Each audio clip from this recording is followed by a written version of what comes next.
Elle accompagne vos nuits. La libre antenne, Caroline Dublanche sur Europe 1.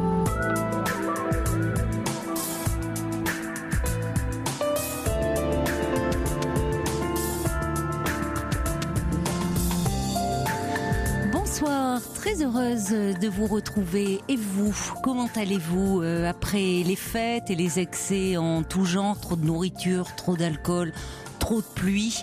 Est-ce que vous vous sentez pas un peu raplapla, un peu déprimé en cette mi-janvier? On est à vos côtés jusqu'à 1h du matin pour, je l'espère, vous redonner le moral.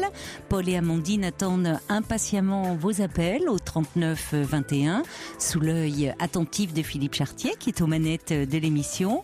Vous pouvez également nous joindre par mail sur le site europe1.fr et nous faire part, bien sûr, de toutes vos réactions par SMS au 7 39 21 en faisant précéder votre message du mot nuit ou encore sur la page Facebook 39 21. On attend plus que vous. Europe 1. Et avant de donner la parole à Géraldine, je voulais faire un petit clin d'œil très amical à Margaret et lui dire que toute l'équipe pensait bien fort à elle et l'embrassait très fort. Bonsoir Géraldine. Géraldine ? Caroline. Bonsoir. Oui, bonsoir. allô ? Oui, il y a eu un petit blanc. Paul et Fifi ont sursauté en régie, mais tout va bien. Vous êtes avec nous. Bonsoir. Voilà, bon, je sais pas, je viens d'avoir Paul qui est vraiment adorable, Oui. à qui j'ai un peu raconté mes problèmes et je voulais savoir si vous étiez déjà au courant ou est-ce que je dois recommencer, comment? Ah oui, bien sûr, Géraldine, oui, parce que Paul et Géraldine, j'allais dire, et Amandine vous accueillent hors antenne, mais c'est vrai que non, moi je découvre souvent en même temps que les auditeurs. Donc, et puis pour les auditeurs, c'est important que vous précisiez un peu. Je vais essayer d'être précise.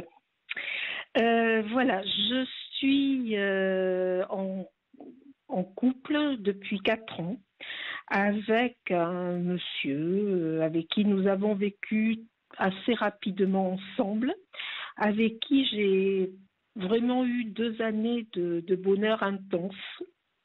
Oui. Où j'avais l'impression qu'on était toujours en phase sur tout. Et c'est quelqu'un qui est donc venu s'installer chez moi et très rapidement, il a souhaité qu'on fasse un compte joint, qu'on fasse, qu'il prenne les factures à son nom, qu'il prenne, enfin bon. Et bon, je dirais, j'ai accepté, Et puis, petit à petit, j'ai l'impression que c'est quelqu'un qui a eu un petit peu ma mise sur moi. J'ai un peu ce ressenti. Et ça a toujours été lui quand il se sentait... C'est quelqu'un qui ne veut jamais reconnaître qu'il peut avoir lui aussi une part de responsabilité dans les conflits du couple. Il considère qu'il faut toujours être en phase avec lui, que c'est le seul moyen pour lui de vivre en harmonie. Alors je suis d'accord. Pour lui, oui, ça c'est certain, mais voilà. Si tout le monde ne le contrarie pas, c'est clair. Voilà, oui. Il ne veut pas être contrarié. D'accord, on est un peu tous pareils, mais après... Voilà. C'est sûr, mais après, quelquefois, je considère qu'il faut faire certains efforts pour la vie de couple. De là, il y a eu vraiment des hauts, des bas avec beaucoup de choses. Il s'est permis beaucoup de choses difficiles. Et pour arriver un peu au fait, nous devions réveillonner ensemble le 31 décembre. L'année dernière, il m'avait déjà fait faux bond au 31 décembre et je n'ai jamais, le matin même, en me disant non, je t'avais dit qu'on réveillonnerait ensemble, mais finalement non, et je t'interdis de m'appeler. Je n'ai jamais su où est-ce qu'il avait passé la nuit. Le lendemain, je l'ai appelé, j'ai présenté mes vœux, etc. Tout allait bien. Et puis, quelques jours après, il a pris un appartement de son côté, et petit à petit, il a continué, tout en gardant son appartement, à revenir vivre à la maison. Et puis là, dernièrement, pour cette année, pour le réveillon, nous avions retenu un réveillon dans une salle des fêtes. Et on devait y aller ensemble le 31 au soir. Et il se trouve que le 28, il est parti chez sa maman parce qu'elle avait besoin qu'on lui fasse des courses. Enfin bon. Et le 29, il n'est pas revenu en me disant tu n'auras qu'à me rejoindre en portant tout ce qu'il faut pour le premier, parce qu'il y avait également le premier, on devait manger avec sa maman, la mienne, etc. Oui. Et je me suis laissée un peu déborder à préparer tout toute seule alors qu'on devait être deux. Et du coup, après, il y a eu un peu de tempête et je ne suis pas allée au réveillon. Il m'a dit de toute façon, non, tu viens pas, c'est trop tard, etc. Le 31, vous voulez dire ? C'était un commun accord qu'on ne faisait pas le réveillon. Et le premier au matin, il m'a annoncé qu'il me quittait. Ah bon ? Bon, c'est très bien, il me quitte. Je lui dis, écoute, comme tu veux, ça ne fait qu'une fois de plus. Alors c'est toujours quand même, quand il me quitte, c'est toujours à cause de moi, c'est parce que je ne comprends pas les choses, c'est parce que je ne me remets pas en cause, etc. Et nous ne nous sommes pas revus depuis. Mais alors le déjeuner qui était prévu avec sa mère et la vôtre, c'est annulé aussi du coup ? Ça a été annulé également. C'est très cavalier quand même, je trouve, de sa part d'annuler comme ça au dernier moment et de rompre le jour même. Comme vous dites, c'est une fois de plus, mais enfin... C'est toujours lui qui, dans ces moments de crise, d'excès, je sais pas, ne se contrôle plus et systématiquement rompt dans des conditions très, très violentes. Oui, je trouve. Violente verbalement. En plus, vis-à-vis de vous, c'est-à-dire qu'à ce moment-là, il vous reproche des tas de choses. Voilà, il me reproche tout, c'est toujours moi qui ai 100% des torts. Et nous nous étions pas revus, en sachant qu'entre-temps, c'est vraiment, tu dois, pense qu'il faut que je sois disponible pour lui rendre ses affaires qui sont chez moi. Pense que tu as pris l'engagement d'eux. Enfin bon, je dois toujours être disponible, je dois toujours être à sa merci quelque part. Oui, comme si vous n'accusiez pas le coup déjà et qu'il vous laisse un peu tranquille. Et puis c'est très radical en plus.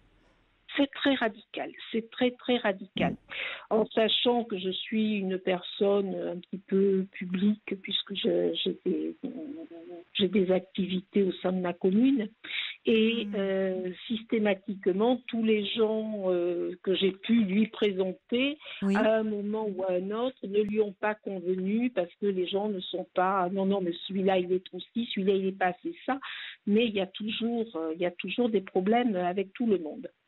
Que ça soit dans mes amis, que ça soit dans des commerçants chez qui je me servais, que ça soit vraiment partout.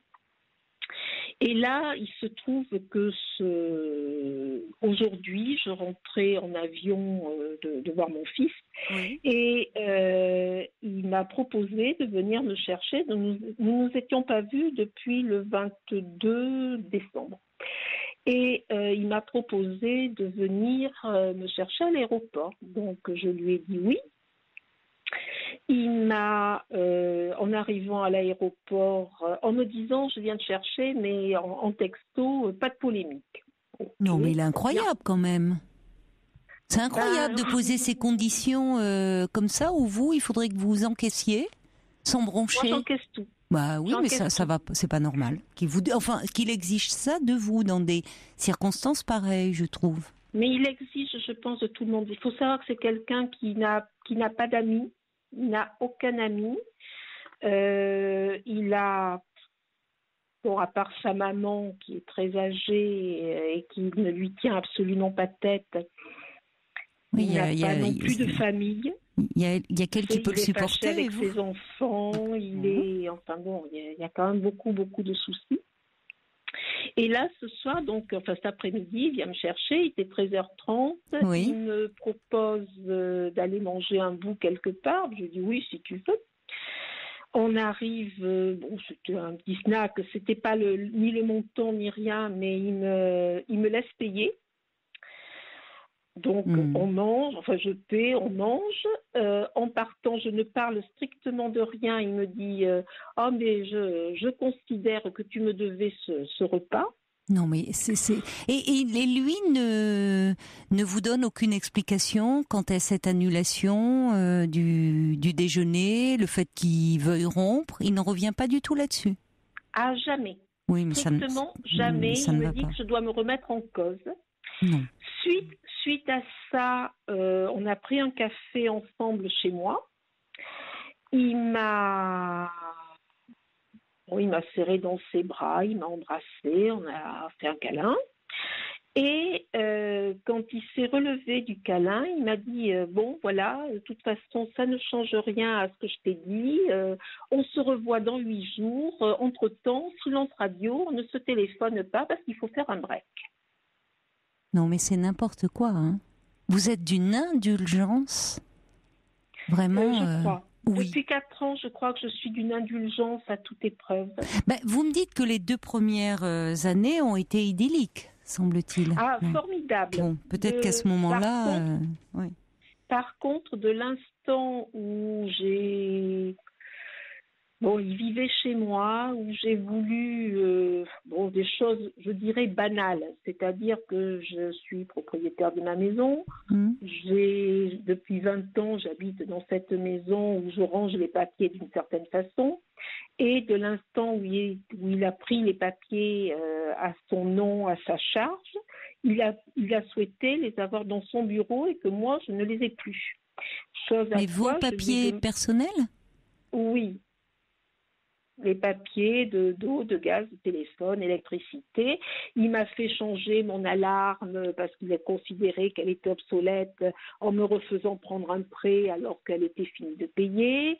Il y a eu beaucoup de choses. Et un jour, je lui ai dit, mais enfin, moi, je voudrais quand même chez moi pouvoir rester chez moi. Et alors là, ça a été vraiment l'apothéose. Il est parti dans une colère épouvantable et il a tout déménagé dans la nuit en allant dormir chez mon voisin avec qui j'étais amie, qui est depuis ce jour-là ne m'a plus jamais parlé. Le voisin ? lendemain, il a été sonné à toutes les portes en disant que si on avait entendu du bruit, c'était parce que je l'avais mis dehors alors que c'était lui qui partait. Enfin, et j'ai tout pardonné. Par amour, j'ai tout pardonné.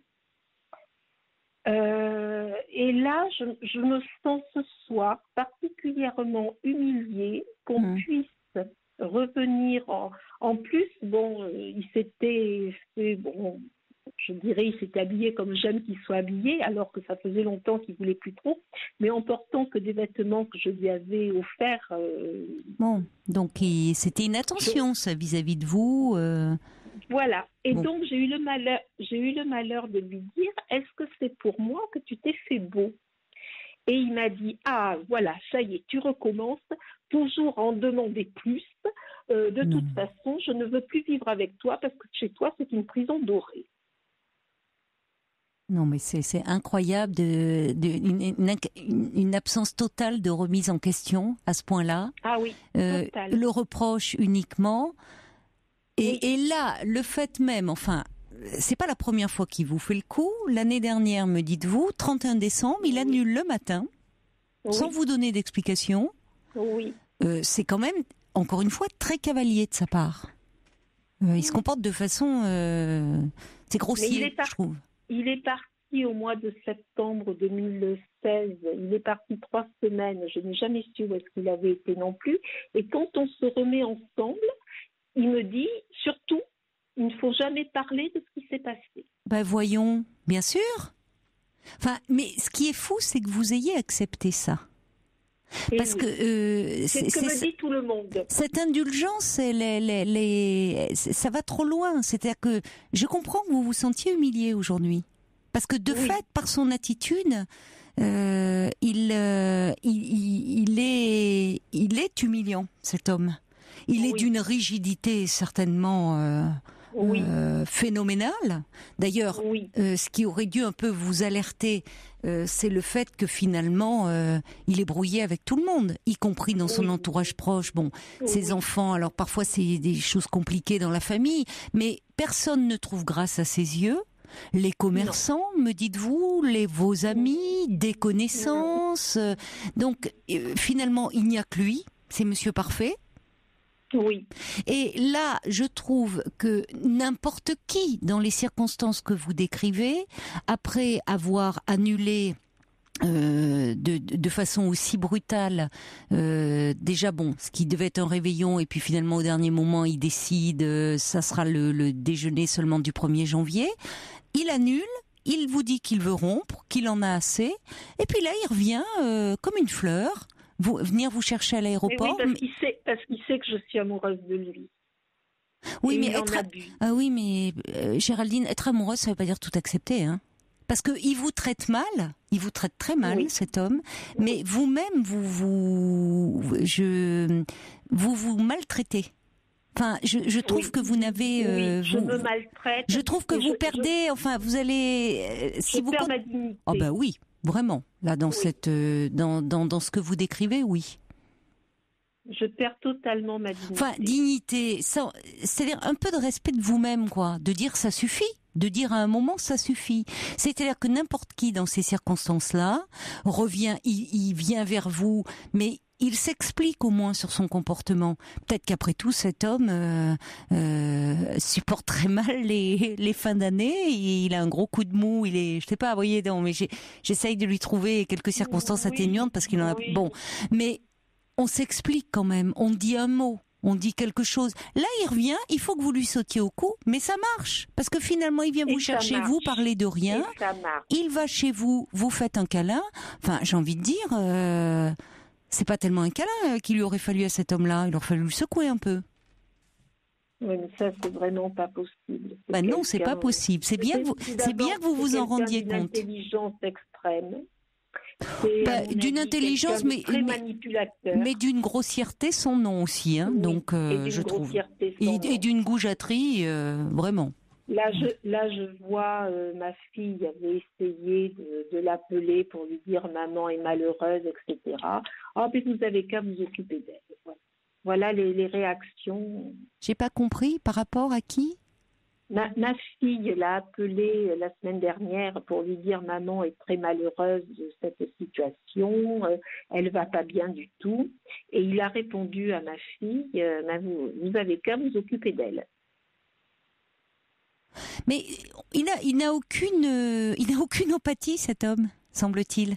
Il aime personne à part lui-même. Il n'aime personne à part lui-même. Bon, il s'aime beaucoup lui, semble-t-il, très bien. Mais vous, que vous donniez autant d'amour à quelqu'un qui se comporte aussi mal vis-à-vis de vous, c'est ça qui me pose question. Et c'est pas à votre fille de l'appeler. Vous n'avez plus l'âge de faire appeler votre fille, je trouve. Enfin, moi, je n'ai pas fait appeler ma fille. Ma fille l'a appelée tellement qu'elle m'a vu mal. Oui, mais vous voyez la réponse qu'il fait. Moi, je n'ai pas voulu. Il a aucune... il donne l'impression d'avoir aucune empathie pour vous. D'ailleurs, mais il pose les conditions. Ben oui, mais il pose les conditions et vous suivez là docilement. Vous laissez. C'est même pas de la manipulation. On n'a pas le choix. On n'a pas le choix autre que de suivre. Ah bah si.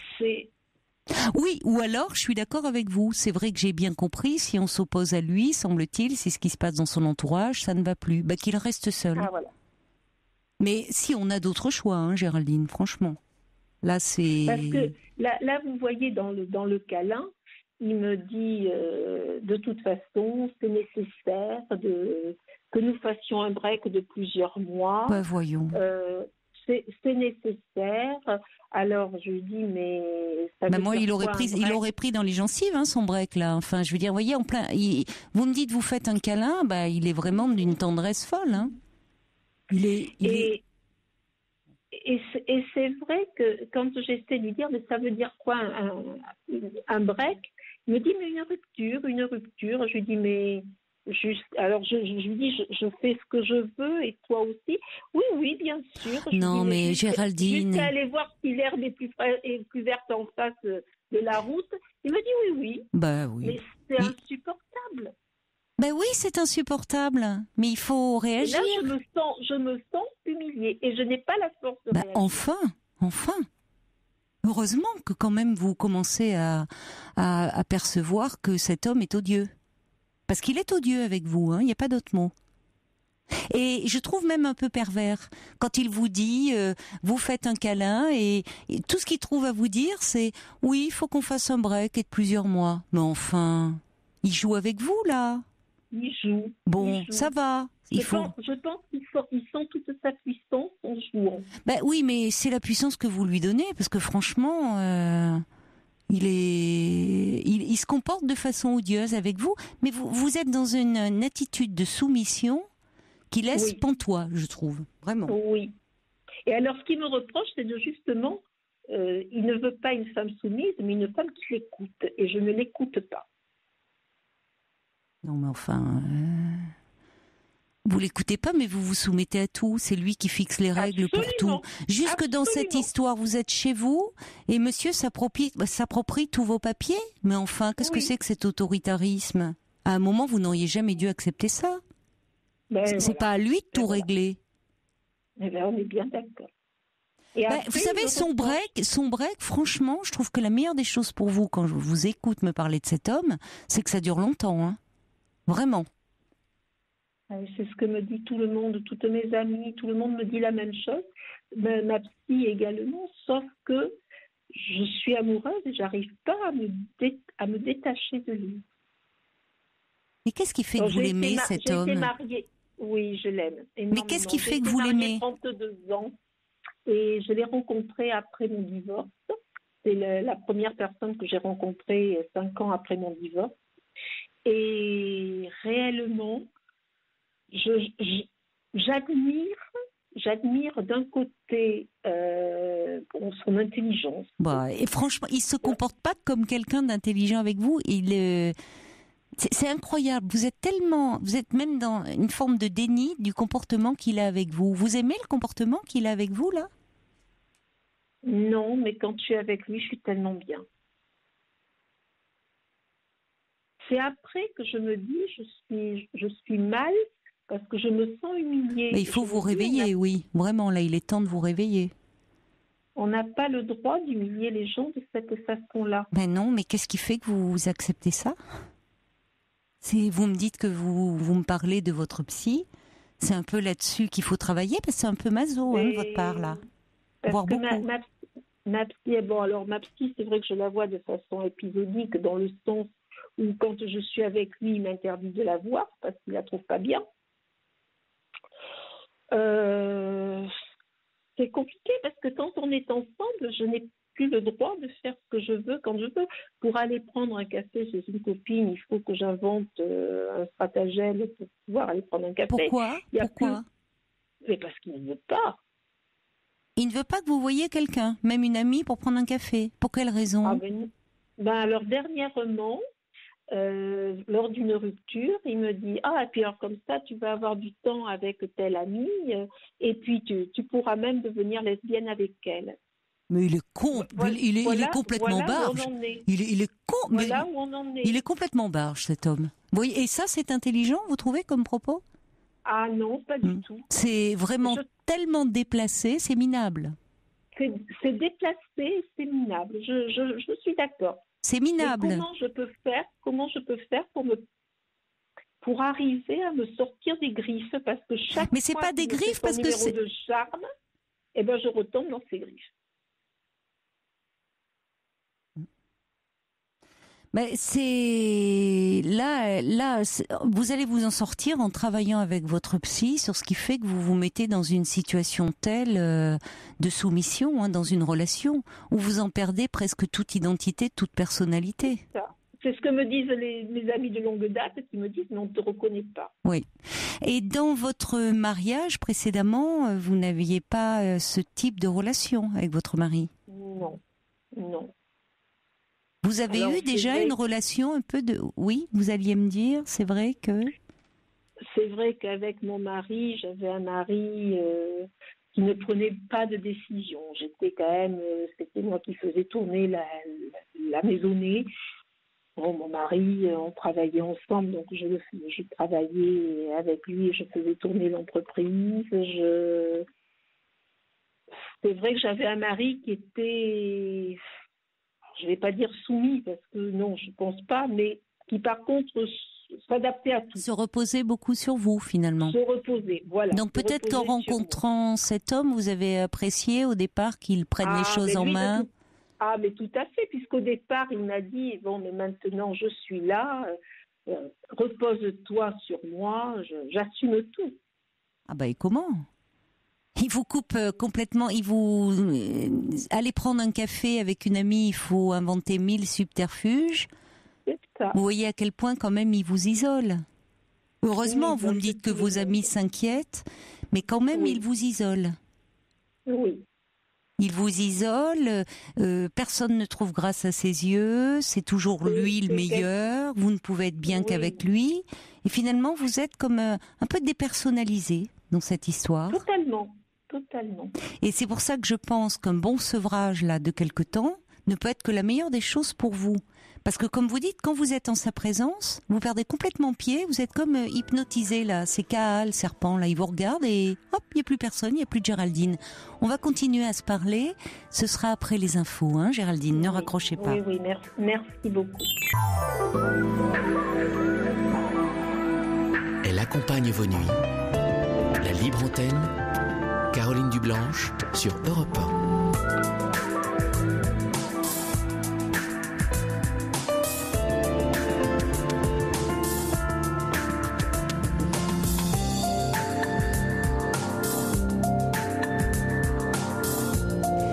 Nous sommes ensemble depuis 22h30 et en direct bien sûr jusqu'à 1h du matin. La ligne est ouverte au 39 21. Alors je vous invite à prendre la parole sur tous les sujets qui vous tiennent à cœur et à me poser toutes les questions qui vous préoccupent en appelant le 39 21. Et je compte également sur vos réactions, que ce soit par mail, europe1.fr, par SMS au 7 39 21 ou encore vous avez la page Facebook. Et des réactions, croyez-moi Géraldine, vous en suscitez beaucoup. Hein, vous êtes là Géraldine ?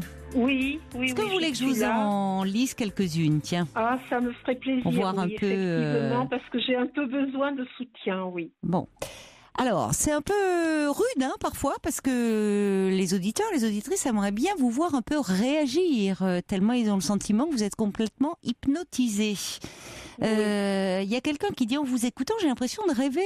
Qu'est-ce que vous attendez pour l'envoyer balader ? Remettez-vous, vous, en question avant qu'il ne soit trop tard pour vous. Quelqu'un dit aussi, je serais à la place de cette dame, je quitterai cet homme très rapidement. Cet homme n'est qu'un gros... vous avez compris, et le mot est faible. Oubliez-le, vous trouverez certainement un homme beaucoup mieux que lui. Il ne vous mérite pas. Il y a Tinou qui dit, mais comment voulez-vous qu'il arrête de vous traiter ainsi tant que vous obéissez à tout, fuyez. Alors ça ne justifie pas un tel comportement de la part de cet homme. Mais le fait que vous acceptiez tant de choses inacceptables pose question. Et beaucoup d'auditeurs le relèvent, évidemment. Vous en avez conscience. Et c'est ça qui serait important à travailler en thérapie. Parce que, évidemment, dans la mesure où vous-même, vous ne vous respectez pas dans cette relation, tant que vous ne vous respecterez pas, ça va continuer. Ce qui, encore une fois, ne justifie pas une telle attitude de sa part, hein. Il y a quelqu'un qui dit oui, vraiment cet homme est pervers, il revient après une rupture juste pour vous faire payer le restaurant, vous faire un câlin et puis vous redemander un break. Donc tout ça est complètement incohérent, il vous a sous sa coupe, il veut vous isoler pour mieux vous soumettre, dit Myriam. C'est ça. Véro dit mais c'est vraiment ce que je ressens. Bon, c'est déjà important que vous ayez cette prise de conscience là. Hein, parce que ça va, j'espère... C'est pas aussi simple après à mettre en place, mais... Bon, c'est déjà important c'est un premier pas, cette prise de conscience. Il y a Véro qui dit, cet homme ne vous aime pas. Parce qu'aimer, c'est vouloir le bonheur de l'autre, et cet homme n'a rien d'aimable, en tout cas tel que vous nous le décrivez. il y a Marie qui boue, qui dit mais bon sang, respectez-vous quand même. Il y a quelqu'un qui dit jusqu'où vous allez supporter un tel comportement de sa part. Je me demande. C'est ce que dit Sergio qui dit à ce niveau-là, c'est plus de l'indulgence. Ça serait bien, il vous parle de break, oui, c'est la meilleure chose qui vous est proposée jusqu'à présent. Oui, mais ça sera un break avec, de toute façon, il joue, c'est le chat et la souris. Quand il sent que la souris lui échappe, il rejoue un peu avec elle. Vous n'en avez pas marre d'être la souris, là ? Les souris, si elles pouvaient, elles partiraient. Hein. Elles aiment pas trop jouer, elles, mais elles n'ont pas le choix, les pauvres, quand elles sont entre les griffes du chat. Ouais, vous pouvez. J'ai un peu l'impression de ne pas avoir le choix. Oui, Vraiment. non, mais c'est ça qui ne va pas. Là, je suis désolée, Géraldine, mais à ce niveau-là, alors c'est une forme de masochisme. Parce qu'on a toujours le choix. Vraiment, on a. Et alors, important, il y a aussi une chose que soulignent des auditeurs et des auditrices par rapport au papier, à la mainmise qu'il a eue sur vos papiers. Une des premières démarches à faire serait d'arrêter le conjoint. Parce que face au comportement. Ça a été fait. Oui. Et c'est vous qui avez eu ce réflexe-là ? Oui, au départ, oui. Tiens. Oui. Bon, alors là, vous avez eu un réflexe très salutaire. Et comment il l'a pris, ça ? Bien, ça l'arrangeait aussi par rapport à son divorce, parce qu'il est toujours dans un divorce très très conflictuel, donc ça l'arrangeait également. Ça peut être terrible de divorcer d'un type comme ça. Hein. Ah oui, c'est terrible. Effectivement, c'est terrible, oui. Oui. Je ne veux pas rentrer dans ce genre de détails parce que ce n'est pas ma vie, mais c'est terrible, oui. Vous êtes rentrée en thérapie pour parler de cette histoire ou pour d'autres raisons, parce que vous me dites vous êtes séparés. Pour parler de cette histoire. Pour parler de à cette quel histoire. moment vous avez vous avez pris cette décision d'entrer en thérapie ? À la première rupture qui a eu lieu en juin 2016. D'accord. Où vraiment il m'a humiliée publiquement dans mon quartier. Mais vraiment, enfin. Oui.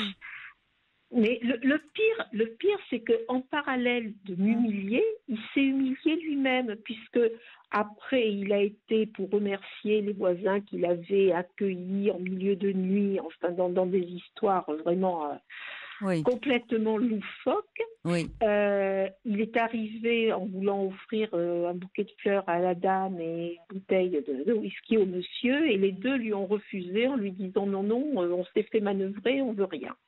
Et depuis, il ne me parle plus ni à moi ni à lui. Mais bon. Les voisins. Oui.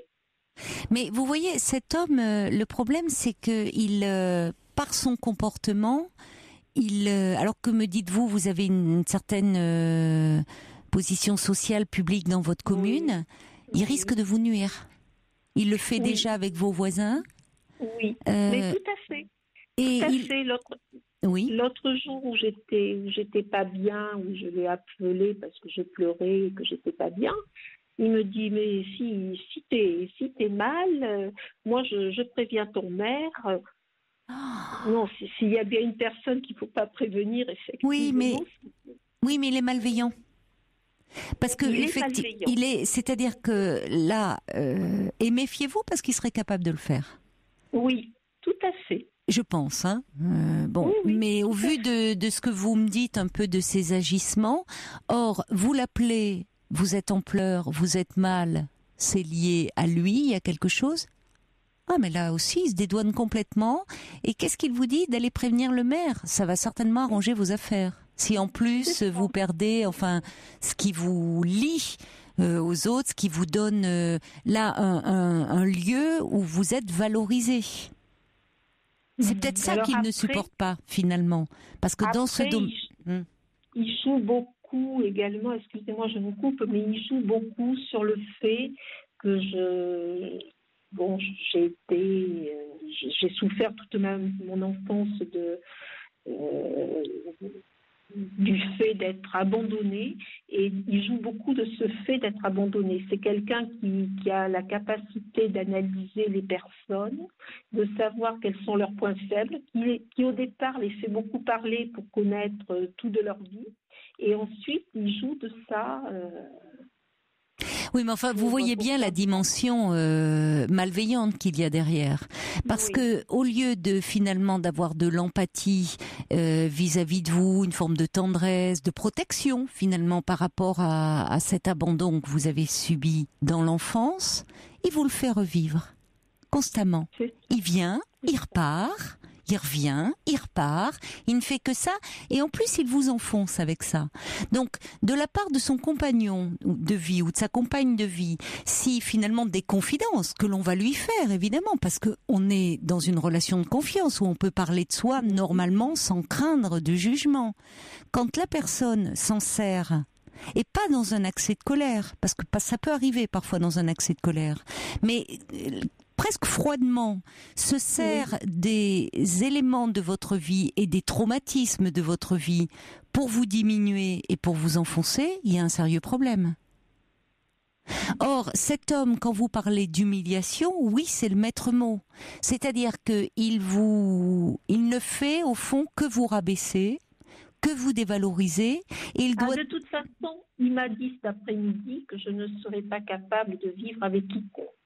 Parlez bien, vous êtes un peu loin du combiné, là je vous entends moins bien. Oui, mais enfin bon... Il me disait que je serais vraiment capable de vivre avec quiconque. Mais c'est l'hôpital qui se fout de la charité. Lui, vous me dites, finalement il est tout seul, il n'a pas d'amis, et il est en rupture avec ses enfants, il est en rupture avec tout le monde. Donc il arrête. Mais il a trouvé sa proie finalement, parce qu'une proie, vous êtes fasciné, alors fasciné par son intelligence, mais l'intelligence c'est bien joli, mais si on la met au service de la destruction des autres, c'est pas un élément d'admiration, hein. Or finalement c'est ce qu'il semble faire, ce monsieur. Oui, par contre, est-ce que vous pensez qu'on peut être bien pendant 2 ans à rendre l'autre extrêmement heureux et tout d'un coup ne peut être bien j'ai l'impression que c'est quelqu'un qui ne supporte pas la frustration. Ça va au-delà. Si on lui dit non sur quelque chose, ça prend des proportions énormes.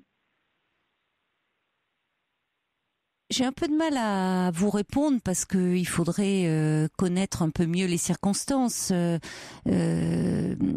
Pendant 2 ans, je ne sais pas, peut-être que lui-même à ce moment-là était dans un état un peu de... peut-être d'un sentiment amoureux, de désir, de choses comme ça qui ont fait que il a pu supporter certaines choses, ou vous-même vous étiez tellement fasciné par lui que vous avez tout accepté, et puis finalement les choses au fil du temps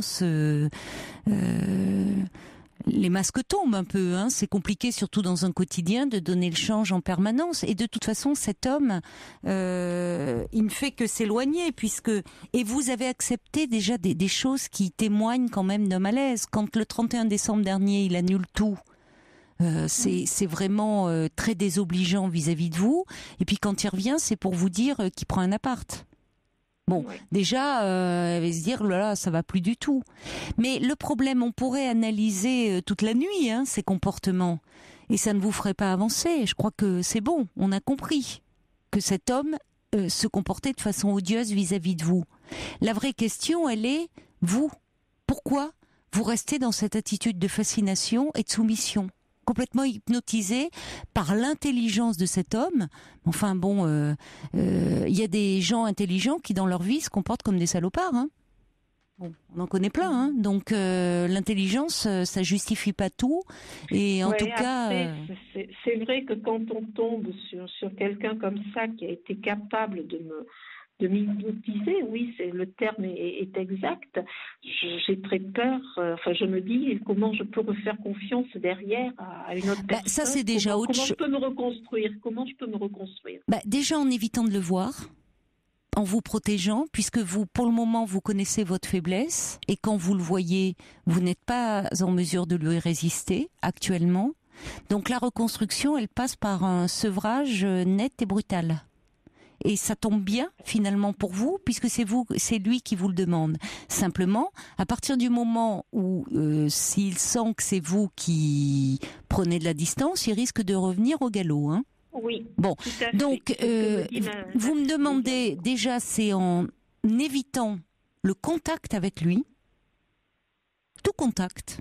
même téléphonique, parce qu'actuellement vous n'êtes pas en mesure de lui résister, et en travaillant sur vous-même.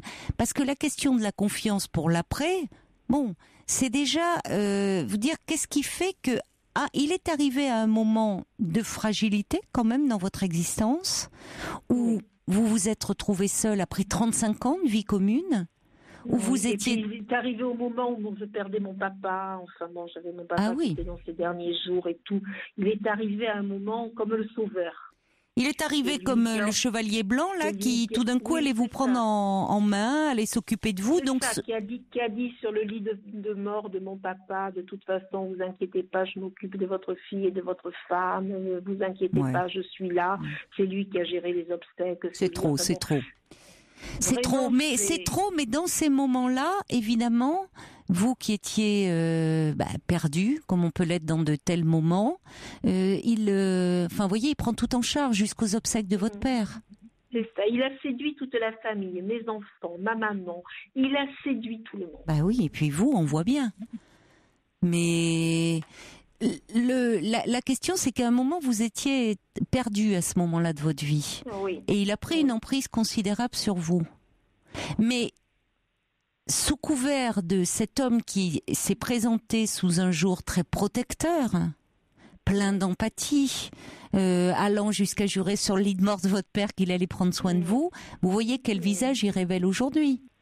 Oui. Bon, donc la réalité, elle est tout autre. Évidemment, vous êtes en train d'ouvrir les yeux et c'est douloureux, parce que c'est toujours douloureux de dire qu'on a pu se tromper comme ça. Si ce n'est que quand on est amoureux ou amoureuse, on ne voit plus ça. Le fait que vous commenciez à le voir est déjà un bon pas pour la reconstruction. De voir que cet homme qui se présentait comme le sauveur, dites-vous, n'a rien d'un sauveur et que son intelligence dont vous me parlez, il la met au service de votre destruction. Donc, toute personne sensée commence à se dire, bon, fuyons. Donc déjà, évitez les contacts avec lui. On va marquer une petite pause. Et on va accueillir, je crois que c'est Ghislaine qui sera avec nous au 39-21 parce qu'elle vous a écouté attentivement et elle voudrait vous parler. À tout de suite. C'est très gentil. Et Ghislaine est avec nous au 39-21. Bonsoir Ghislaine. Bonsoir. Alors Ghislaine, quand vous avez entendu Géraldine, vous avez sauté sur votre téléphone parce que vous êtes un peu retrouvée dans son parcours et vous vouliez lui parler. Elle est là, elle vous écoute Géraldine. Oui, et puis j'avais pas entendu beaucoup de choses et là, comme j'ai patienté, j'ai entendu plein de choses qui correspondent exactement à mon parcours. Moi aussi, j'ai eu une enfance difficile et la personne avec laquelle j'étais me pointait sans arrêt ça du doigt. Vraiment de manière, j'aime pas trop ce mot parce qu'il est galvaudé, mais perverse. Et ça existe en même temps les gens pervers. Là quand j'ai entendu Géraldine dire que elle avait eu un passé douloureux et qu'il n'arrêtait pas de lui faire remarquer, je parlais tout fort. J'étais là, non, c'est la même chose que moi, mais non, mais pitié, mais il faut qu'elle parte. Parce que moi, c'est pareil. Après, je n'irai pas jusque dire que vous êtes masochiste parce que moi j'ai vécu ça et j'avais l'œil caméra et je me disais non, faut que tu te fasses respecter et à chaque fois je retombais dans le panneau parce qu'on passait des bons moments, il était gentil, mais à chaque fois c'est pareil, il y avait des moments où on disait tiens on va au resto puis finalement c'est moi qui me retrouvais à payer le resto parce que monsieur disait j'ai pas d'argent et c'était tout le temps ça et je me suis tellement pas respectée là-dedans. Moi, je suis partie, ça a été très long, c'est moi qui suis partie, mais la rupture a été très lente parce que chaque fois il revenait, me culpabiliser, machin. Par contre, moi je suis tombée malade, j'avais une maladie, j'ai 2 maladies auto-immunes qui étaient en sommeil et qui se sont redéclenchées, mais de manière fulgurante, je suis obligée de prendre un traitement très lourd. Donc c'est pour ça que quand je vous ai entendu, j'ai dit mais partez parce que quand on encaisse comme ça, même si vous passez des bons moments, par moment, on encaisse des choses et je vous jure, j'en ai les frissons, j'en pleurerai presque. Partez, par pitié, ne vous attardez pas là-dessus parce que on encaisse et le corps, il encaisse des choses et après ça implose à l'intérieur et on tombe malade. C'est véridique, je suis là pour le témoigner, quoi. Voilà. Et c'est ce qui vous a permis de réagir finalement, Ghislaine. C'est ce qui vous a permis de réagir finalement. Eh bien non, j'avais commencé à réagir avant, mais c'était très compliqué parce que il me faisait le Calimero, genre. Vous culpabilisez, il se posait en victime. Il était soi-disant une fois, il était aux urgences hospitalières et du coup je suis replongée. J'ai replongé alors qu'il me faisait du flanc. Il était aux urgences, mais après il allait travailler quand même, donc il n'était pas si aux urgences que ça. Et quand j'entends cette dame-là, c'est la même chose, quoi. Donc moi, ça a été très dur parce qu'il m'a culpabilisée. J'ai usé de plein de stratagèmes pour faire ça au plus délicatement possible. Et quoi que j'ai pu faire, et même ce que j'ai fait en dernière instance, c'est retourner contre moi. Moi, je suis en train de déposer plainte là parce que de toute façon, je peux pas rester comme ça. Mais si en plus elle a conscience, cette femme, qu'elle se fait pas respecter... Elle vous écoute, hein, vous pouvez vous adresser directement à Géraldine, elle est là, elle vous écoute. Si vous avez conscience que vous faites pas respecter, par pitié, il faut partir, parce qu'après, quand on est vraiment en train de réaliser qu'on ne s'est pas fait respecter, déjà on s'en veut. Moi j'ai du mal à me pardonner, à me dire comment j'ai pu tolérer ça. Alors c'est ce que dit Marielle, une auditrice, qui dit: méfiez-vous de la perte d'estime de soi qui peut conduire à la dépression. Marielle dit: ça m'est arrivé. Parce que vous parlez de somatisation physique, de maladie, mais il peut y avoir aussi sur le plan psychique, et on l'entend, on se dit, en vous écoutant, Géraldine, quelle piètre image vous devez avoir au fond de vous-même, et vous nous donnez quelques clés dans votre histoire. Il y a cet abandon. Le traumatisme primaire, il est là, il est dans cet abandon.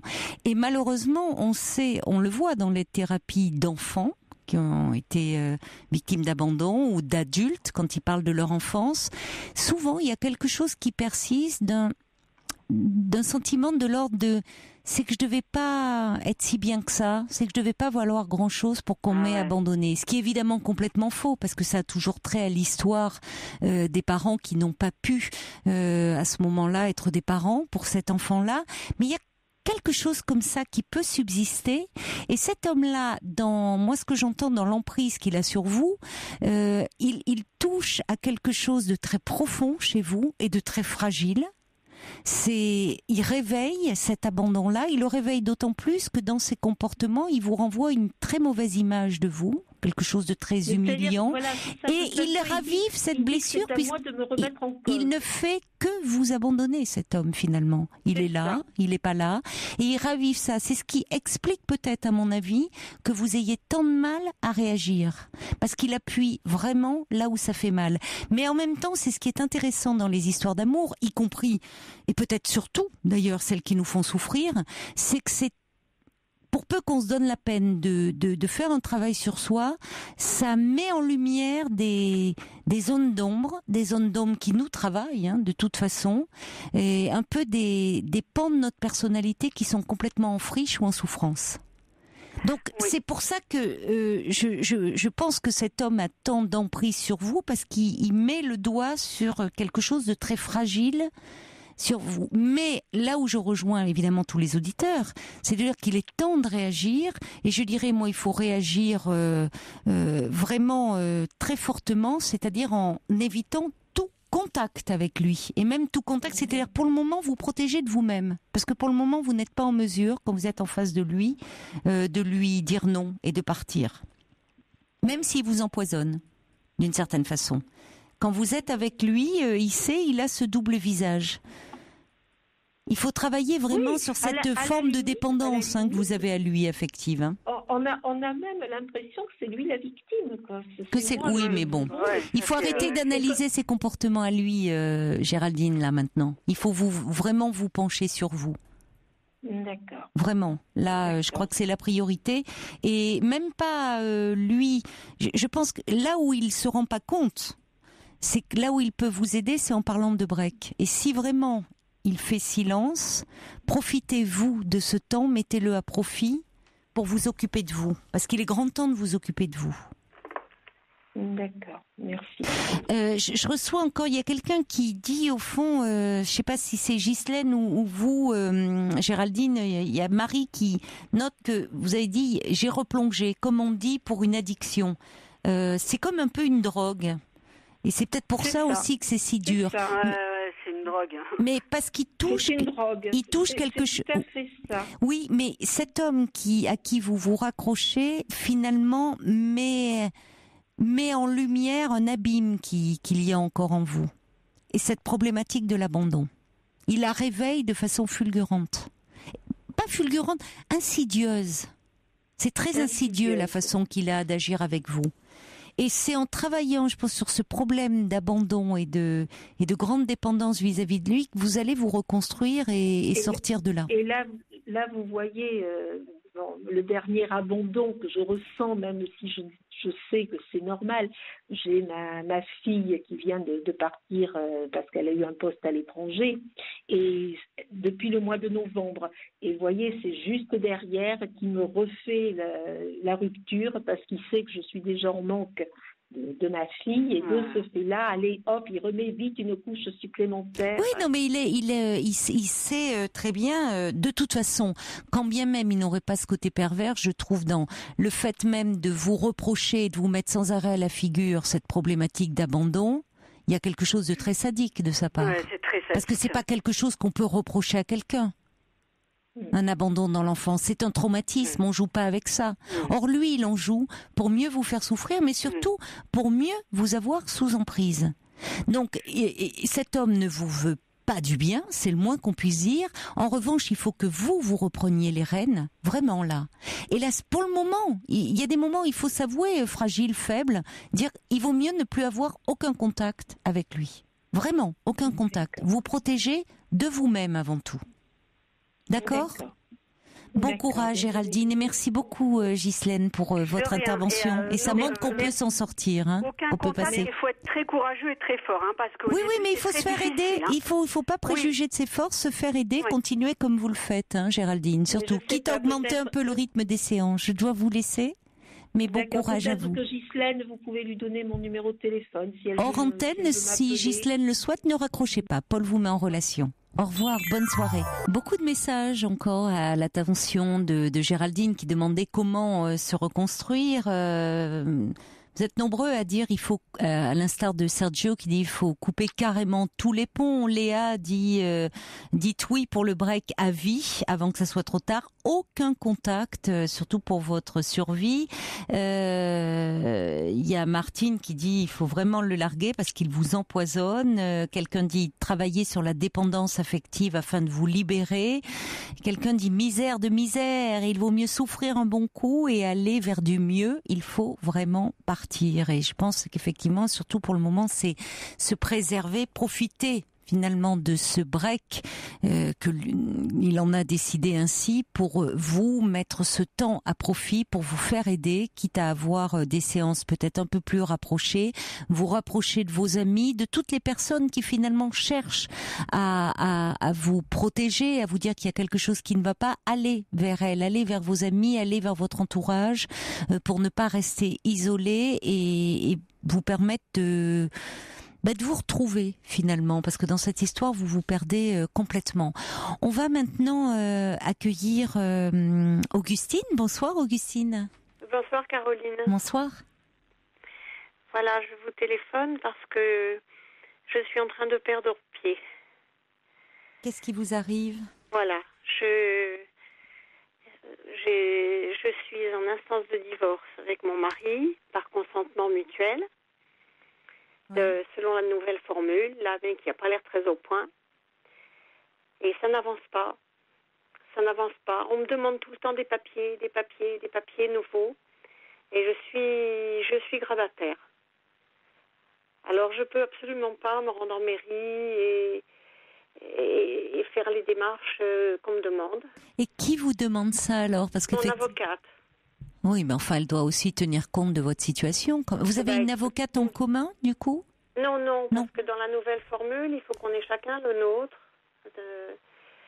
Et bon, mon mari a l'air de bien s'entendre avec la sienne. Mm-hmm. Moi, elle ne fait rien. Elle ne fait que de m'envoyer des papiers de loin en loin. Bon, faut dire que je suis très démunie.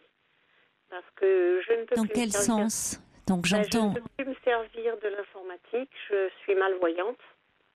D'accord. Et puis depuis 2 ans, là, j'ai eu de graves problèmes. Je rentre pas dans les détails. Mais je commençais seulement à m'en sortir un peu. Puis je reçois cette liasse de papier. Là, il y a 15 pages officielles, vous savez, dans un langage abscon. Oh oui. Et on me demande des papiers, y compris des papiers qui concernent mon mari. Et moi, je les ai pas. J'ai pas les originaux de ça. Et c'est l'avocate qui vous demande tout ça? C'est l'avocate il y a une dizaine de papiers à fournir. Dont des papiers de moins de 3 mois. Parce que des extraits de naissance. Et oui, bien sûr, j'en ai demandé plein au cours de ma vie et il m'en est resté quelques-uns. Mais si vous voulez, j'ai toujours la même date de naissance, j'ai toujours le même lieu de naissance. Oui, mais malheureusement, c'est vrai qu'ils demandent toujours. J'ai été mariée une seule fois. Oui, mais c'est vrai que pour les extraits de date de naissance, il faut toujours que ça soit daté de moins de 3 mois. Bon, c'est comme ça. Oui, mais c'est absurde. Ah, ça, parfois, l'administration, oui. Paraît-il qu'on économise le papier et qu'on simplifie les choses. On simplifie rien du tout. En tout cas, pas pour les vieillards. J'ai 74 ans. Et je suis usée par la vie. J'ai eu une vie très dure. J'ai beaucoup aimé mon mari. Je l'ai épousé par amour. C'est le seul homme que j'ai connu dans ma vie. Et au bout de 30 ans de mariage, quand les enfants ont eu leur diplôme, ils sont partis chacun d'un côté et de l'autre pour travailler. Oui. Il a décidé qu'on allait se séparer et que... Voilà, il m'a dit qu'il m'avait jamais aimé et que il attendait que les enfants soient grands pour me quitter. Enfin, il n'a pas besoin de vous faire du mal en vous disant ça, parce que c'est certainement pas la vérité, en plus. Il cherche à vous faire du mal en vous disant ça. Il me fait du mal. Bah oui, bien sûr qu'il vous fait du mal. Bien sûr, oui. Alors, il me téléphone sans arrêt en me disant, mais où en est le divorce? Pourquoi? Alors, je lui dis, écoute, le divorce... passe par nos avocats. Moi, j'ai pas à répondre à ça. Oui, vous avez raison. C'est pas mon problème. Mais mon problème, c'est qu'on me demande des choses que je ne peux pas assumer. Et à la mairie, est-ce que vous pourriez pas avoir un peu une assistance du fait de votre situation, parce que si. Alors j'ai obtenu l'APA. Voilà, oui. J'ai obtenu une assistante à domicile. Oui. Et elle est analphabète. Elle est également malvoyante. Oui, c'est n'importe quoi alors.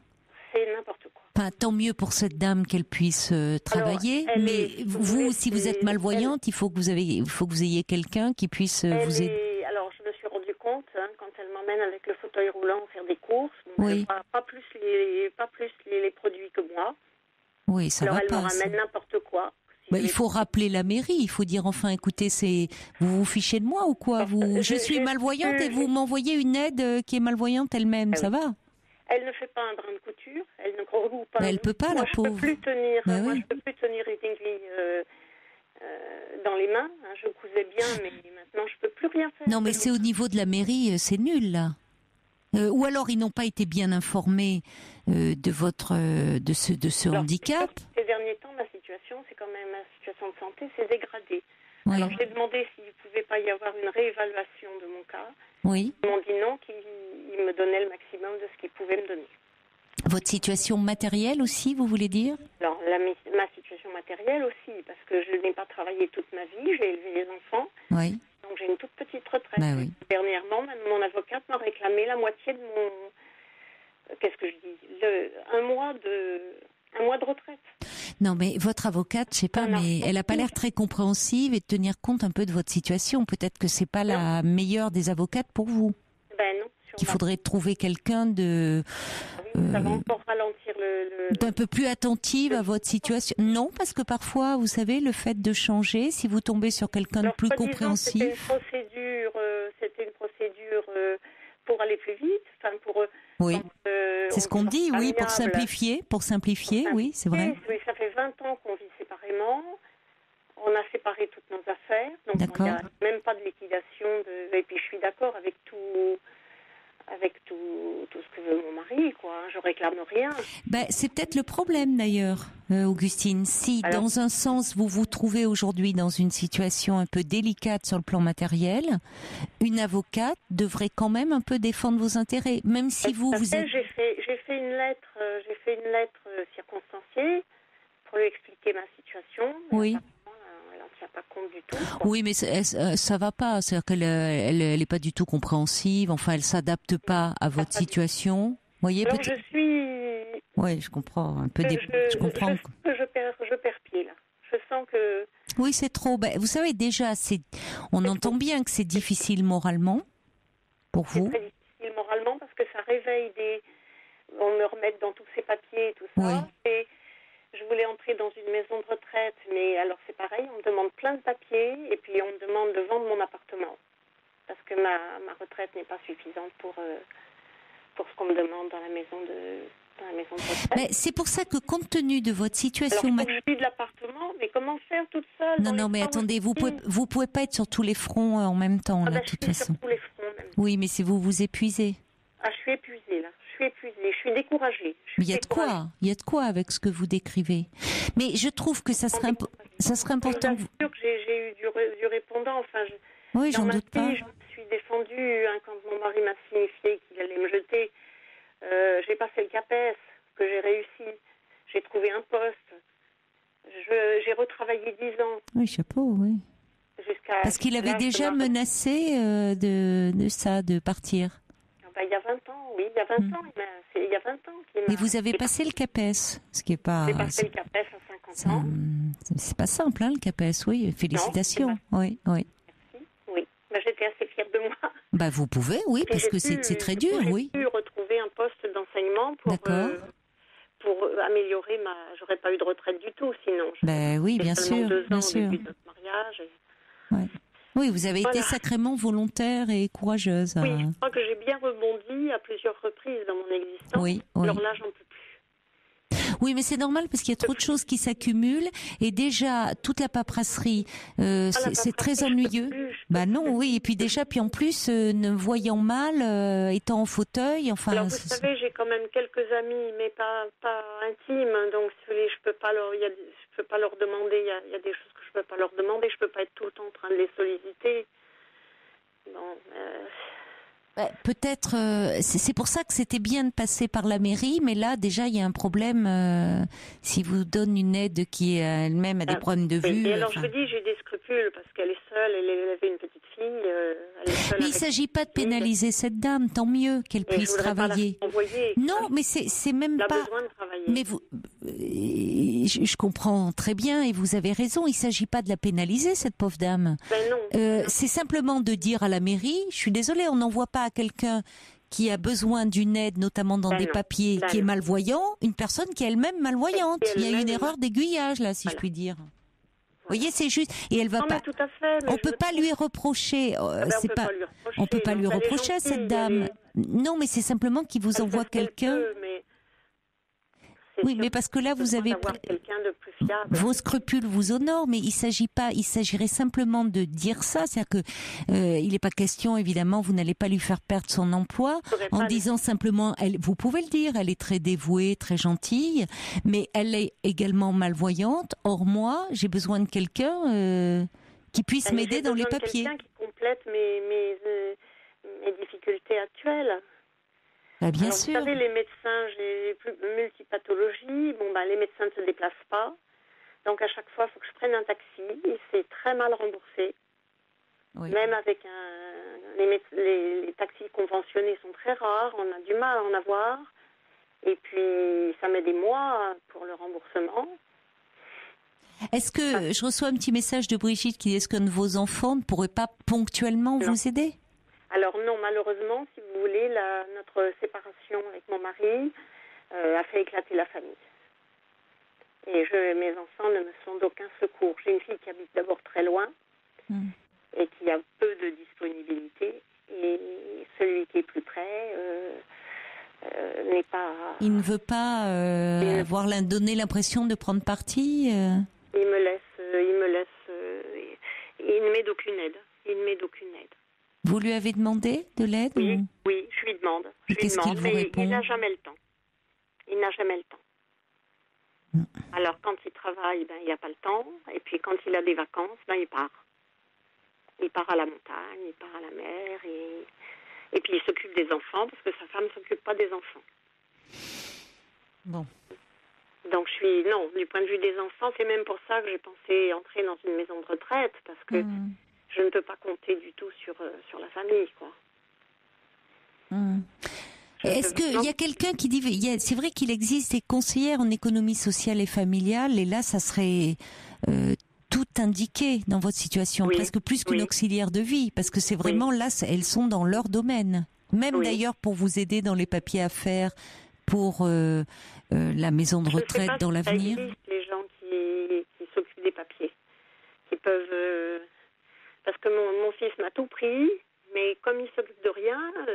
Oui, mais déjà, je trouve que moi, je suis un peu surprise qu'au niveau de votre avocate, déjà, ils peuvent s'arranger un peu entre avocats. C'est-à-dire que les papiers concernant votre mari, elle pourrait demander, elle pourrait demander à son confrère ou à sa consoeur ça aujourd'hui, mais des je vais doubles. Téléphoner demain. Pour Par ailleurs, je peux vous fournir les papiers qui me concernent moi, mais les papiers qui concernent mon mari, je peux pas. Elle peut les demander à son confrère ou à sa consoeur. Et par ailleurs, dans le même cabinet d'avocats. Alors en plus, oui, là, il y a un peu de... Il y a quelque chose il y a vraiment des dysfonctionnements épouvantables, quoi. Vous pourriez, moi je pense que au vu de ce que vous me dites, peut-être que ça vaudrait le coup de changer, parce que je trouve qu'elle tient pas du tout compte de votre situation. Elle fait comme si vous étiez valide, jeune, et que vous puissiez vous débrouiller. Vous voyez, elle s'adapte pas, je trouve. Alors vous savez, j'ai fait une tentative de suicide il y a 2 ans, et du coup j'ai été internée sous contrainte. Et quand j'en ai parlé à mon mari, il dit c'est dommage que tu te sois ratée. Donc vous voyez le genre de compassion. C'est pour ça que je trouve qu'il ne faudrait pas lui faire de cadeau. Et que par rapport à votre divorce... Je ne peux pas lui faire de cadeau. Mais au niveau de comme dit Fabienne, elle dit bravo à vous pour votre CAPES, mais vous avez jusque-là élevé vos enfants, donc vous n'avez plus travaillé, mais pour pouvoir les élever, enfin, il y aurait la possibilité de toucher une pension par rapport à toutes ces années, afin que... Non, parce que mes enfants sont adultes et... Non, mais par rapport... Non, mais si votre... On a droit à rien. C'est pas sûr. Si votre mari a, lui, une bonne situation... On pourrait quand même le... C'est pas normal que vous, après toutes ces années, vous soyez là à tirer la langue. C'est sûr. C'est pas normal. Oui, mais ça, normalement, c'est un avocat qui doit essayer de vous dire, quels sont vos droits, essayer de... C'est rien du tout. C'est là où ça ne va pas. Nous n'avons comme relation, que des coups de téléphone, puisque je n'ai pas d'informations. Oui, mais ça va pas. Et puis des papiers officiels à signer, à remplir. L'avocat est là pour défendre au mieux vos intérêts. Ben oui, je le croyais. Si c'est pour vous réclamer l'argent de votre retraite, ça va quoi? Non, mais je vous dis, qu'elle se fasse payer, c'est une chose. Non, mais je comprends qu'elle fasse payer. D'abord, vous pourriez peut-être bénéficier de l'aide juridictionnelle. Non, je l'ai demandé, mais on me l'a refusé. Non, il paraît qu'il faut être vraiment économiquement faible. Parce que, comme le dit d'ailleurs hier, je trouve la remarque de Louisa très pertinente. Elle dit, après tout, où est l'urgence de finaliser ce divorce? C'est vrai? C'est ce que je me demande en ce moment. Mais on va perdre tout ce qu'on a versé déjà. C'est une... on arrête. Moi, j'y ai pensé. Parce qu'après tout, vous êtes déjà en séparation. Oui. Bon, vous ne vivez plus sous le même toit, de bien. On a vendu notre appartement de conjugal, si vous voulez, et puis on a pris chacun la moitié, quoi. Donc on a eu un apport chacun pour se reloger, chacun dans une ville différente. Mais c'est pour ça que, à la limite, c'est votre mari qui vous met la pression. Au départ, vous me dites c'est d'un commun accord, mais c'est lui qui veut divorcer. Tout le monde me met la pression. Tout le monde me met la pression. Oui, mais vous, peut-être la priorité, c'est que vous trouviez une bonne maison de retraite. Oui. Après tout, vous n'êtes qui tout le monde? C'est qui tout le monde? C'est l'administration. Vous voyez, par exemple, je ne peux pas aller à la poste parce qu'il y a des marches. Non, mais alors ça, c'est autre chose. C'est accessible pour moi. Ils n'ont pas fait de plan incliné pour les handicapés. Ça, malheureusement... Ils ne pouvaient pas le faire. Bon. Non, mais ça, malheureusement... D'abord, il va falloir qu'ils s'adaptent. La poste, on en a quand même constamment besoin. Bah oui, je suis d'accord avec vous. Ça fait partie des services qui devraient... Services publics. Ça fait partie des services, si vous voulez. Les facteurs ne me montent pas le paquet à mon appartement. ils mettent un papier dans ma boîte aux lettres. Donc, je suis obligée d'aller faire chercher mes paquets à la poste. Paquets ou lettres recommandées. Parce qu'ils ne font pas leur travail, quoi. Les gens ne font pas leur travail. Bon. J'en peux plus de cette vie. Écoutez, pour le moment, vous n'êtes pas en état de vous occuper de votre divorce et finalement, c'est peut-être pas la priorité. Il faudrait peut-être que vous vous retapiez un peu moralement parce que... J'avais l'impression que ça allait un petit peu mieux, la question santé. Mais alors là, vraiment, tout ce que je viens de recevoir, tout ce papier que je viens de recevoir, à la fois oui, mais ça vous... c'est normal que vous soyez débordée. Ça me démolit complètement. Je suis débordée. Je suis débordée. Il faudrait peut-être voir un peu avec votre médecin traitant, voir si vous pourriez pas... Alors, elle a déménagé, il faut que je retrouve un. Ouais, tout est compliqué, quoi. Ah, tout ce que je touche, j'ai l'impression que je suis maudite. Il faudrait peut-être un petit peu voir du côté des associations. Je remercie Louisette qui a appelé le 3921 pour dire que à l'association Valentin AUI, qui est une association donc pour personnes non-voyantes, ils ont un service juridique. Oui. Ils pourraient peut-être vous aider. Rejoindre ce service. Oui. Peut-être voir, alors là aussi c'est des papiers, mais si vous expliquez que vous êtes en fauteuil et malvoyante, en les contactant au niveau de la maison départementale des personnes handicapées, la MDPH, peut-être qu'ils pourraient dépêcher quelqu'un à votre domicile pour faire un peu le point. Oh, il y a sûrement des choses à faire. Oui, il y a sûrement des choses à faire. Je me sens plus la force en ce moment. Je me sens couler. Alors c'est peut-être il faut partir. Je vais recommencer une bêtise. Oui, bah alors non, ça n'en vaut pas la peine. Et là, si... vous savez, on se sent de trop dans cette vie. On est de trop pour les enfants, on est de trop pour le mari, on est de trop pour la société. Il faut que vous vous retapiez un peu physiquement là et moralement. Et peut-être la priorité, ça serait de voir avec votre médecin traitant. Je ne dors plus, je n'arrive plus à dormir parce que c'est un cinéma dans ma tête. C'est pour ça que vous voyez bien que là, vous n'êtes pas en état de faire toutes les démarches. Et du coup, vous n'arrivez plus, vous vous éparpillez, vous êtes épuisé. La priorité, ça serait peut-être d'accepter un peu d'aller dans une maison de repos. Oui. Vous aviez vu un psychiatre Je vois un psychiatre une fois par mois, oui. Peut-être que vous pourriez prendre un rendez-vous, là. Oui. Ne pas attendre le mois prochain. Ne pas attendre le prochain en disant que vous vous sentez mal. Oui. Très épuisé, que vous craignez d'avoir à nouveau un geste comme ça, un passage à l'acte. Oui. Parce que lui pourrait voir avec vous, essayer de vous trouver une maison un peu où vous seriez hospitalisé, où vous repreniez un peu de poil de la bête, et vous verrez les choses différemment après, quand vous irez mieux. Parce que après tout, si votre mari veut divorcer, il a qu'à donner tous les papiers, mais rien ne vous y oblige, il n'y a pas urgence, hein. Vous vivez déjà séparément, ça va? Depuis, attendu 74 ans. Bon, alors vous pouvez... un jour près. Et vous pouvez, exactement, et vous pouvez lui répondre, vu ce qu'il vous balance, dire, écoute, moi, je m'occupe de moi, et la priorité, c'est pas là, donc quand j'irai mieux, on verra. Et de faire vos démarches pour vous. Remarquez, c'est ce que je lui ai dit dans notre dernier coup de téléphone. Mais je lui ai dit j'étais un petit peu remontée, donc je lui ai dit un peu violemment. Parce qu'il se plaignait que mon fils ne lui avait pas adressé de vœux. Alors je lui ai dit, t'as explosé la famille et puis tu voudrais que ton fils il te considère comme un père. Après ça, c'est pas possible, quoi. Hein, c'est pas possible. Mon fils, il a été traumatisé à la fois par le décès brutal de son frère, et puis maintenant la séparation, notre séparation. Donc je comprends qu'il se protège et peut-être qu'il est presque paralysé, quoi, devant nos problèmes. Oui, un peu submergé aussi et ne sachant pas. Je dis à mon mari, écoute, viens pas te plaindre auprès de moi. Vous avez raison. Moi, si tu te comportais plus comme un père, peut-être qu'il aurait plus de sympathie pour toi. Et puis les vœux, après tout, c'est une obligation. Oui, après tout, il pourrait l'appeler lui aussi. Bon, je sais que la tradition veut que ce sont les plus jeunes qui présentent leurs vœux. Mais bon, compte tenu du contexte, vous avez raison de lui dire ça.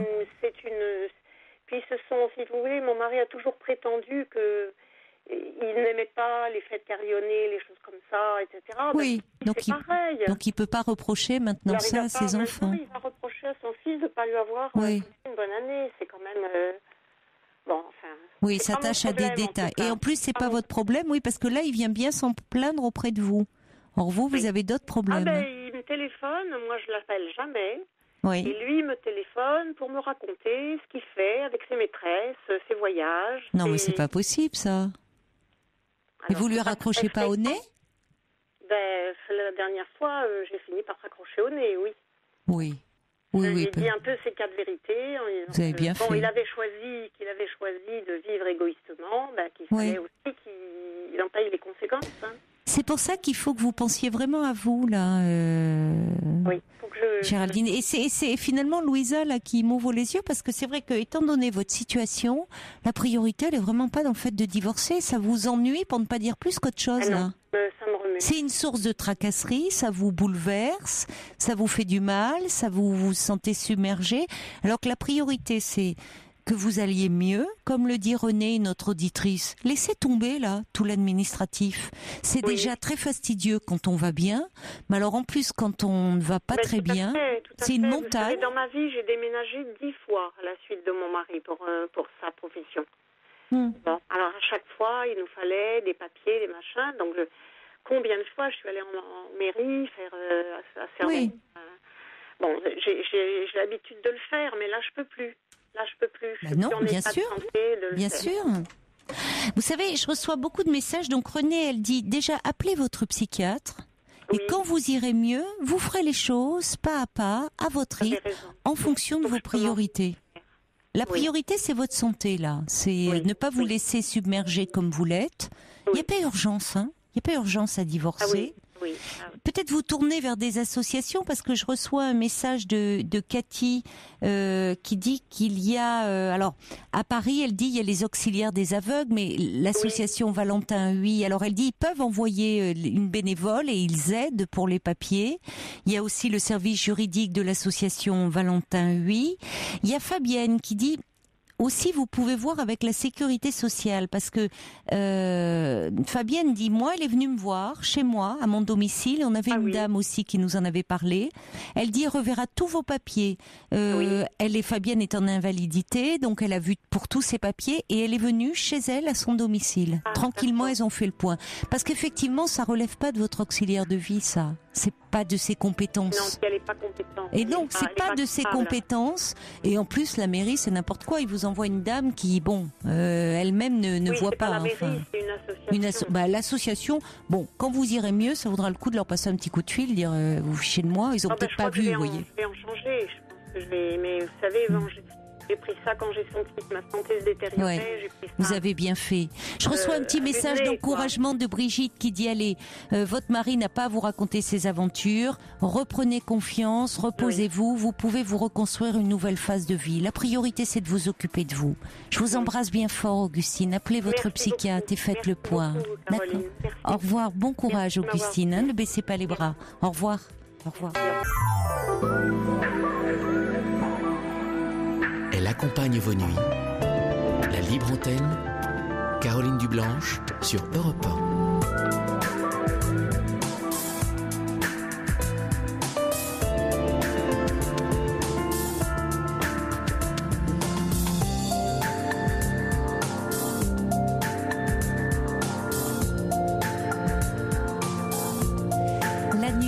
Est à vous sur Europe 1. Nous sommes ensemble et en direct, comme tous les soirs, jusqu'à 1h du matin. La ligne est ouverte, 39 21, si vous désirez me parler ou réagir à un témoignage.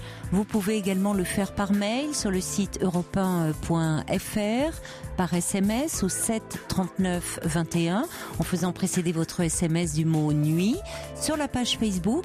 Et vous pouvez également, si vous n'arrivez pas à nous obtenir directement, c'est-à-dire à voir Paul et Amandine parce qu'ils sont en ligne, nous laisser un message sur le répondeur de la libre antenne au 39 21.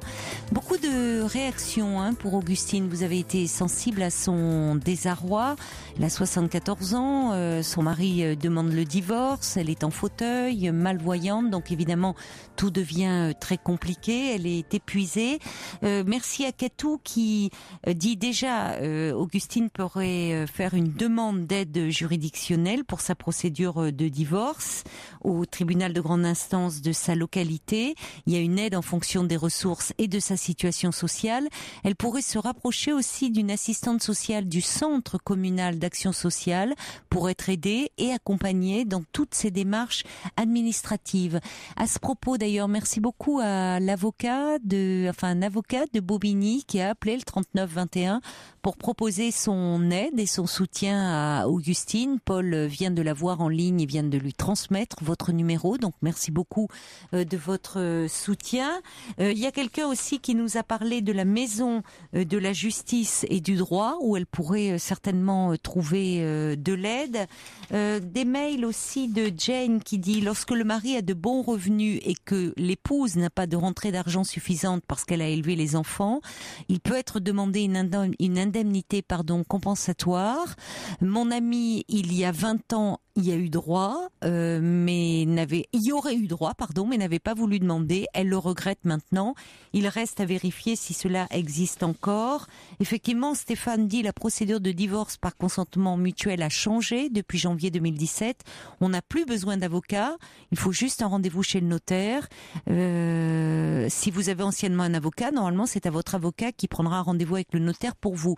Je pense que cet auditeur avocat qui a téléphoné pourra aussi renseigner Augustine à ce sujet.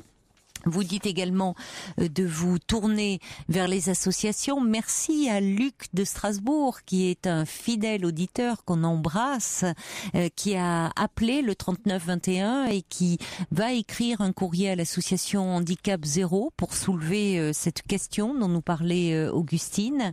Il y a quelqu'un qui dit: moi j'ai une petite retraite, moins de 500 €. Je n'ai pas beaucoup travaillé, j'ai élevé mes enfants. Mon mari m'a quitté après plus de 40 ans de mariage. Il me verse une pension. Je ne peux pas non plus compter sur mes enfants. Merci, dit cette auditrice. Je pense qu'il y a une possibilité de pension, mais on a bien compris que pour le moment, Augustine est dans un état de trop grand épuisement et que la priorité c'est qu'elle prenne soin d'elle, qu'elle se soigne. Quand elle ira mieux, elle pourra procéder à toutes ces démarches. Il faut déjà qu'elle aille mieux et ça serait bien qu'elle puisse être peut-être un peu en maison de repos pour se retaper et physiquement et moralement. Merci en tout cas de tout cœur pour votre aide, pour votre soutien.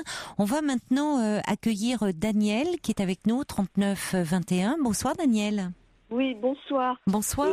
Justement, déjà, je vais vous faire partie de cette émission de la dame qui est aveugle là. Augustine, oui. Qui est non-voyante. Qui est non-voyante, oui. J'ai mon fils qui était adjoint au maire de ma commune là, et il s'occupait beaucoup du social. Oui. En dehors de son travail.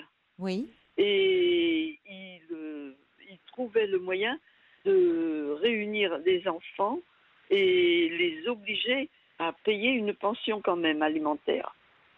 Ils avaient le droit, oui. Normalement, dans toutes les mairies, il doit y avoir des assistantes sociales qui s'occupent de cette chose-là. Et oui, dans les petites communes, on voit bien votre fils, finalement, prenait à cœur toutes ces situations. C'est parfois plus simple parce qu'on connaît les familles. C'est pas une petite commune. Ah, c'est pas une petite commune? Ah bon, d'accord. Je pensais. J'habite dans l'Essonne.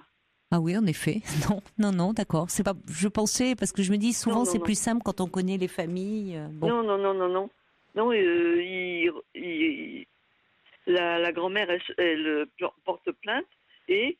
Elle pourrait déjà se tourner un peu du côté du mari, puisqu'après tout, s'il veut divorcer, qu'il part en voyage, qu'il appelle pour lui parler de ses voyages, écoutez, il pourrait un peu mettre la main à la poche. Hein, normalement, elle devrait avoir une assistance d'avoir eu ses enfants et une allocation de ses enfants. On espère, en tout cas pour elle, que les choses un petit peu vont s'arranger, mais pour le moment, il est important qu'elle aille mieux déjà. Hein, oui, j'espère. On l'espère. Qu'elle ira bien, cette petite dame.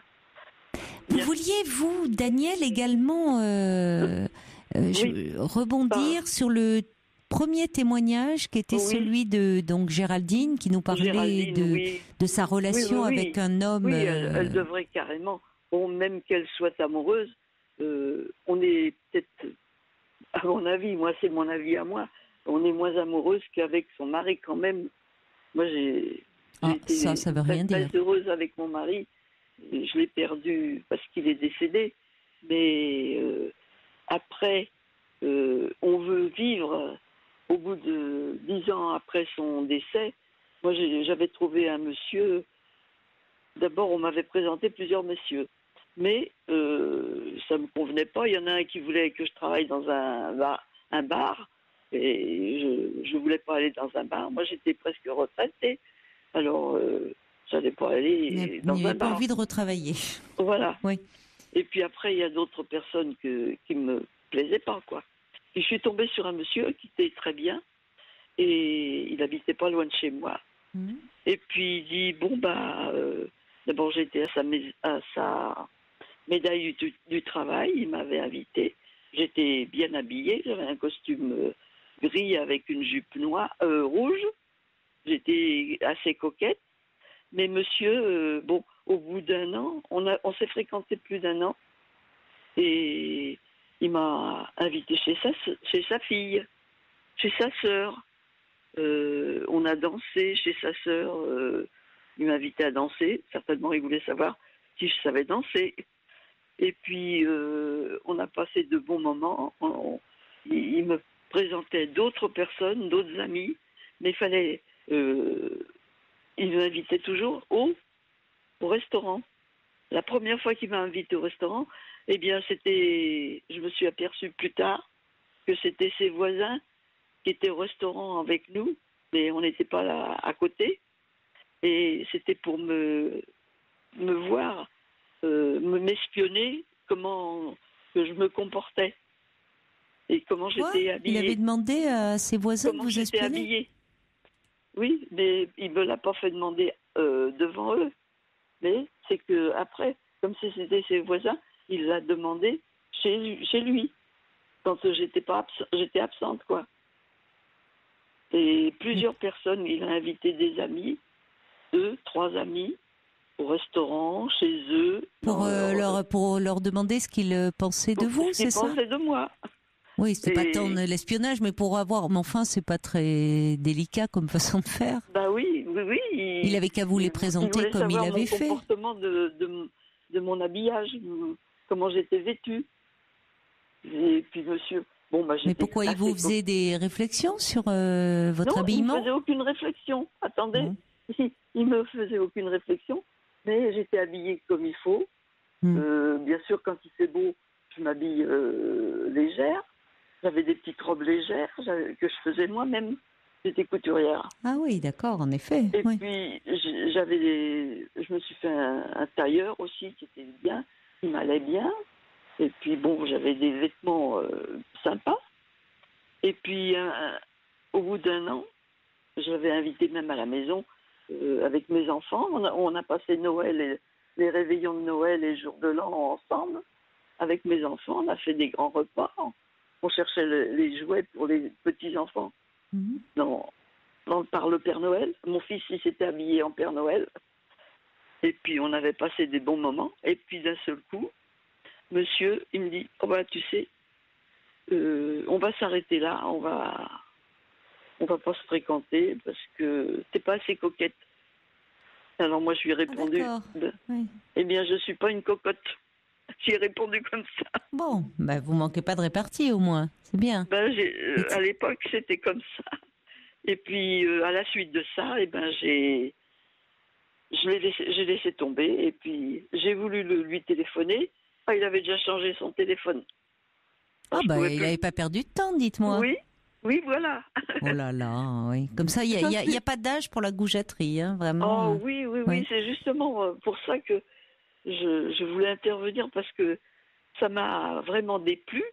Et puis je me suis dit, c'est inutilement blessant, surtout si vous me dites vous étiez couturière, enfin vous aimiez bien vous habiller, semble-t-il que ça comptait pour vous. Donc allez vous balancer ça, c'était gratuit. Et il m'a invité chez sa mère aussi, qui habitait Sens. D'accord. alors que lui, il habite dans ma région, là, pas loin. Et il me dit, tu peux conduire ma voiture? Ben, je lui ai dit oui. Alors, je lui conduisais sa voiture, parce que lui, il avait un problème un peu des yeux aussi. D'accord. Et puis. Et vous ne l'avez plus revu, finalement, cet homme, alors? Non, je ne l'ai plus revu du tout. Il ne m'a pas contacté. Comme il avait changé de téléphone, j'ai vu personne. Alors, vous savez, je me suis prise en main. Et puis, je faisais de la piscine. Comme on a deux jours de piscine dans ma commune. Oui. Pour les personnes âgées. Oui, c'est bien. Les personnes de l'aquagym, vous faites? Comment? Vous faites de l'aquagym? J'ai fait pas de l'aquagym, non. J'ai fait du yoga. Et pas en piscine, alors? Si? Ah non, du yoga. Bon, je sais pas. D'abord, oui. On avait le mercredi yoga et mardi et vendredi la piscine. Et on allait au club, on jouait aux cartes, on jouait à beaucoup de choses, à rami, au Rumicube, au bridge. Et puis. Donc finalement, vous, heureusement, vous avez bien rebondi après ça et vous n'êtes pas laissé abattre après ces paroles désobligeantes. J'ai pas voulu revoir un autre homme. Mon mari m'a suffi. Je l'ai perdu au bout de 30 ans de mariage. On a élevé nos enfants et puis maintenant j'ai mes enfants et j'ai des arrière-petits-enfants. Je suis âgée. Bon. J'ai 87 ans. Vous avez 87 ans, d'accord. Oui, mais vous me semblez très dynamique encore. Ben, j'essaye. Et je vois des amis qui sont malades. Cette semaine, j'ai une grand-mère que je vais visiter. Elle a 96 ans. Elle est encore bien alerte. Alors, on se promène de temps en temps parce qu'il faut qu'elle marche. Et j'ai une autre personne qui est bien malade, là. Elle va avoir de la chimio la semaine prochaine. Et puis, on était des amis. J'ai des amis à droite, à gauche. J'ai plein d'amis. J'ai Arlette, une qui s'appelle Arlette. Vous êtes bien entouré. Oui, alors qu'on sentait que c'était pas du tout le cas de Géraldine, qui était plus fragile et plus vulnérable. Qu'elle devrait partir là où elle a sa commune. Elle a du travail dans sa commune. Qu'elle s'y mette avec ses amis. Moi, je trouve. Enfin, en tout cas, c'est important, oui, qu'elle se rapproche un peu de ses amis et qu'elle reste moins isolée. D'autant que je suis en train de rechercher un petit message. J'avais vu quelqu'un qui me disait qu'il s'était retrouvé un peu dans une situation similaire à celle de Géraldine et qui avait trouvé la force. Oui, c'est Evelyne qui est à Lisieux, qui avait vécu cette situation pendant 4 ans. Elle s'est réveillée un beau matin et depuis, elle a retrouvé l'amour. Elle dit un amour véritable. Elle est heureuse aujourd'hui. Donc elle dit, il n'est jamais trop tard finalement pour vivre quelque chose à nouveau, une belle histoire. Et bon, c'est ce qu'on peut souhaiter en tout cas à Géraldine. J'espère que ça va un peu la booster. Oui, j'espère qu'elle va réfléchir un peu comme il faut parce que c'est pas évident d'être avec un homme comme ça. Même qu'elle est amoureuse, il faut s'en aller, il faut pas rester. Vous avez raison, Daniel. Merci beaucoup pour votre intervention et puis continuez à garder votre dynamisme comme ça. C'est formidable. Je fais de la bicyclette encore. Oh là là, bon, c'est génial. C'est génial, oui, vous êtes très active. Yoga, piscine, bicyclette. Vous êtes bien plus active que certains d'entre nous, que moi en l'occurrence. Bravo. Je suis en équilibre libre sur mon vélo, je suis bien. J'ai fait beaucoup de vélo depuis 60 ans. Vous allez pouvoir faire la course avec le monsieur qui à 106 ans a arrêté la compétition. Il est incroyable aussi ce monsieur qui faisait de la compétition encore l'année dernière, à 105 ans. Mais là, ses médecins lui ont conseillé quand même de lever le pied. Il va continuer à faire du vélo, mais plus de compète. À 106 ans, à un moment, il faut savoir arrêter. Oui. Voilà. Merci beaucoup, Daniel, et très belle année à vous. Alors, continuez comme ça, belle année sportive. Je vous embrasse. Au revoir. Je vous embrasse et une bonne année pour vous. Merci beaucoup. À toute l'équipe. Merci, Daniel. Au revoir. Bonne nuit. Au revoir. Bonsoir, Marie. Bonsoir, Caroline. Bonsoir. Bonsoir. Voilà, je vous appelle pour vous poser deux questions. Oui, d'accord. Voilà, et c'est un peu particulier. Je suis un peu émue parce que ça m'arrive comme ça depuis hier soir. Je vais vous expliquer pour un peu brièvement. J'ai eu un parcours de vie assez difficile, une enfance assez difficile. Oui. Et suite à ça, j'ai été placée en foyer. Et lors de mon placement au foyer, j'ai un éducateur qui a abusé de moi. Et puis et ensuite, il y en a un deuxième qui a abusé aussi de moi. Dans ce même foyer ? Oui, pas dans le même foyer. Au départ, j'étais dans un foyer de jeunes filles où je vivais. Oui. Et ça se passait plutôt le week-end quand toutes les jeunes filles étaient parties. Parce que moi, je pouvais pas aller dans ma votre famille, oui. Et du coup, il en profitait par d'être Oui, il y avait moins de seule surveillance, il y avait moins. Voilà. Enfin, vous étiez plus isolée. Voilà. Et en plus de ça, j'étais une jeune fille très très très jeune dans ma tête. Vous aviez quel âge à ce moment-là ? Je devais avoir 15-16 ans, mais bon, mentalement, j'étais une jeune fille très naïve, très oui, mais voilà, enfin, très... quand bien même d'ailleurs, quand bien même, peu importe. Oui. C'est lui, en tant qu'éducateur, il est là pour veiller sur vous, vous protéger, justement, essayer de tenter de réparer ce qui ne s'est pas bien passé dans la famille. Tout à fait. Et là, aujourd'hui, j'ai 50 ans, enfin pas 50 ans, 49 ans, pardon. Et c'est l'âge à peu près de ces deux éducateurs. Donc ils ne seraient plus en activité aujourd'hui. Alors il y en a un, je sais qu'il est plus en activité. C'est l'âge qu'il avait au moment des faits, vous voulez dire ? Oui. Du coup, moi je suis maman de 2 enfants aussi. Bah donc ils sont plus en activité ni l'un ni l'autre, s'ils avaient 50 ans. Non, il y en a un qui est plus en activité. Non, peut-être moins, parce que j'ai du mal avec les âges et avec tout. Les âges. Et donc il y en a. Enfin voilà, ils étaient adultes, mais très adultes parce qu'ils avaient déjà eux-mêmes des enfants. Et de toute façon, quand bien même ils n'auraient eu que, enfin, ils étaient là en tant qu'éducateurs, donc ils avaient un statut aussi quand même d'autorité par rapport à vous et pour vous protéger. Donc oui, c'est très préoccupant parce que vous avez été victime et d'autres ont pu l'être aussi. Tout à fait. Surtout qu'il y en a un qui a 4 filles et qui est maintenant grand-père et qui s'occupe de ses petits-enfants. Comment vous savez ça ? Je le sais parce que le deuxième éducateur, on est resté en contact jusqu'à plus tard, parce qu'il m'a suivi même une fois que j'étais majeure. Si vous voulez, quand vous êtes placé à la DAGE jusqu'à 21 ans, vous êtes suivi, et lui donc m'a suivi jusqu'à 21 ans. Et c'était lui qui était chargé de votre suivi, avec le juge pour enfants. Mais lui qui a abusé de vous. Oui. Et du coup jusqu'à aujourd'hui, si vous voulez, je pensais pas que c'était aussi grave que ça. Je m'en rendais pas compte. Et ça fait que quelques jours suite. C'est vrai que dans les médias on en parle beaucoup. Et ce qui me choquait, c'est que je me dis que il y a eu Balance ton port et moi j'avais envie de lancer Balance ton éducateur. Non, ça m'a un peu, ça m'a fait rendre compte que c'était pas normal. Mais c'est étonnant que vous n'en ayez pas pris conscience avant. Allô ?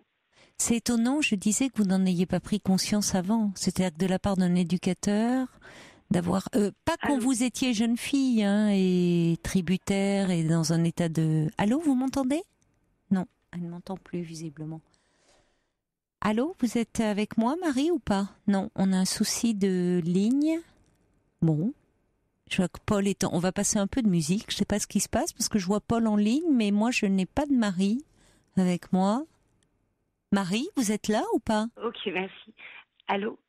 Marie, qu'est-ce qui s'est passé ? Je ne sais pas, il y a eu un petit souci avec votre téléphone. Bon, l'important, c'est qu'on vous ait retrouvé.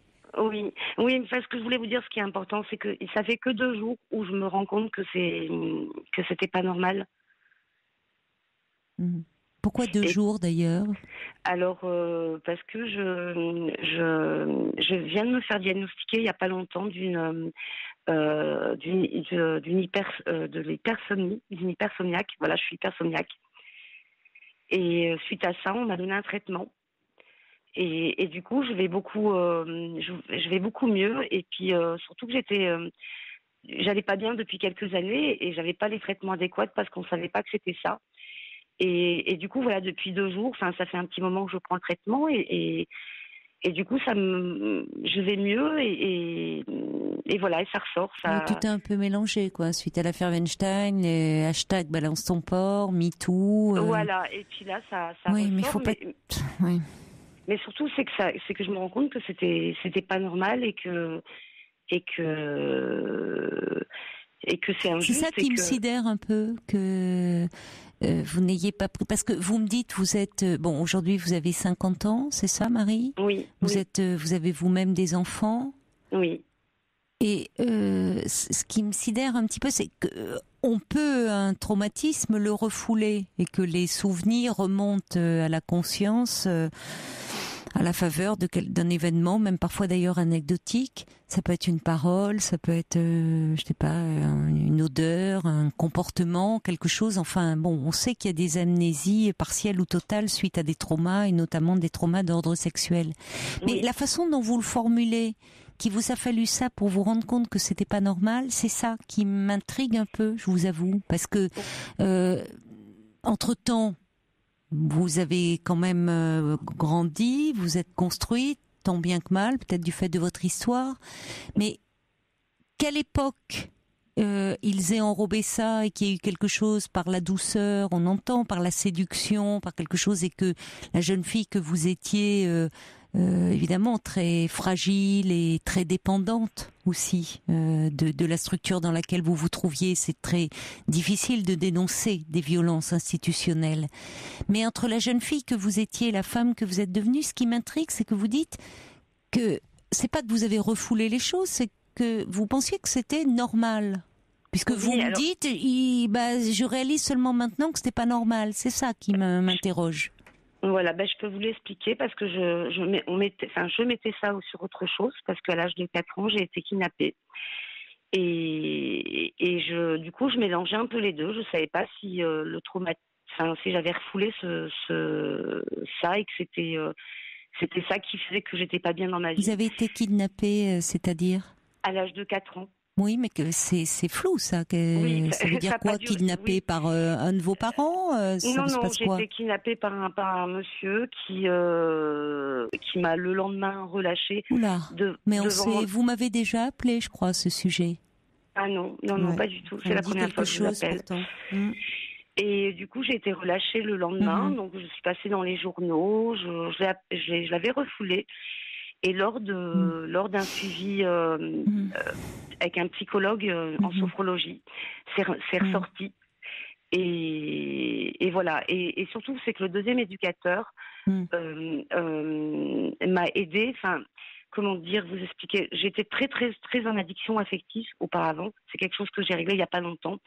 Et cette personne, jusqu'à 23 ans,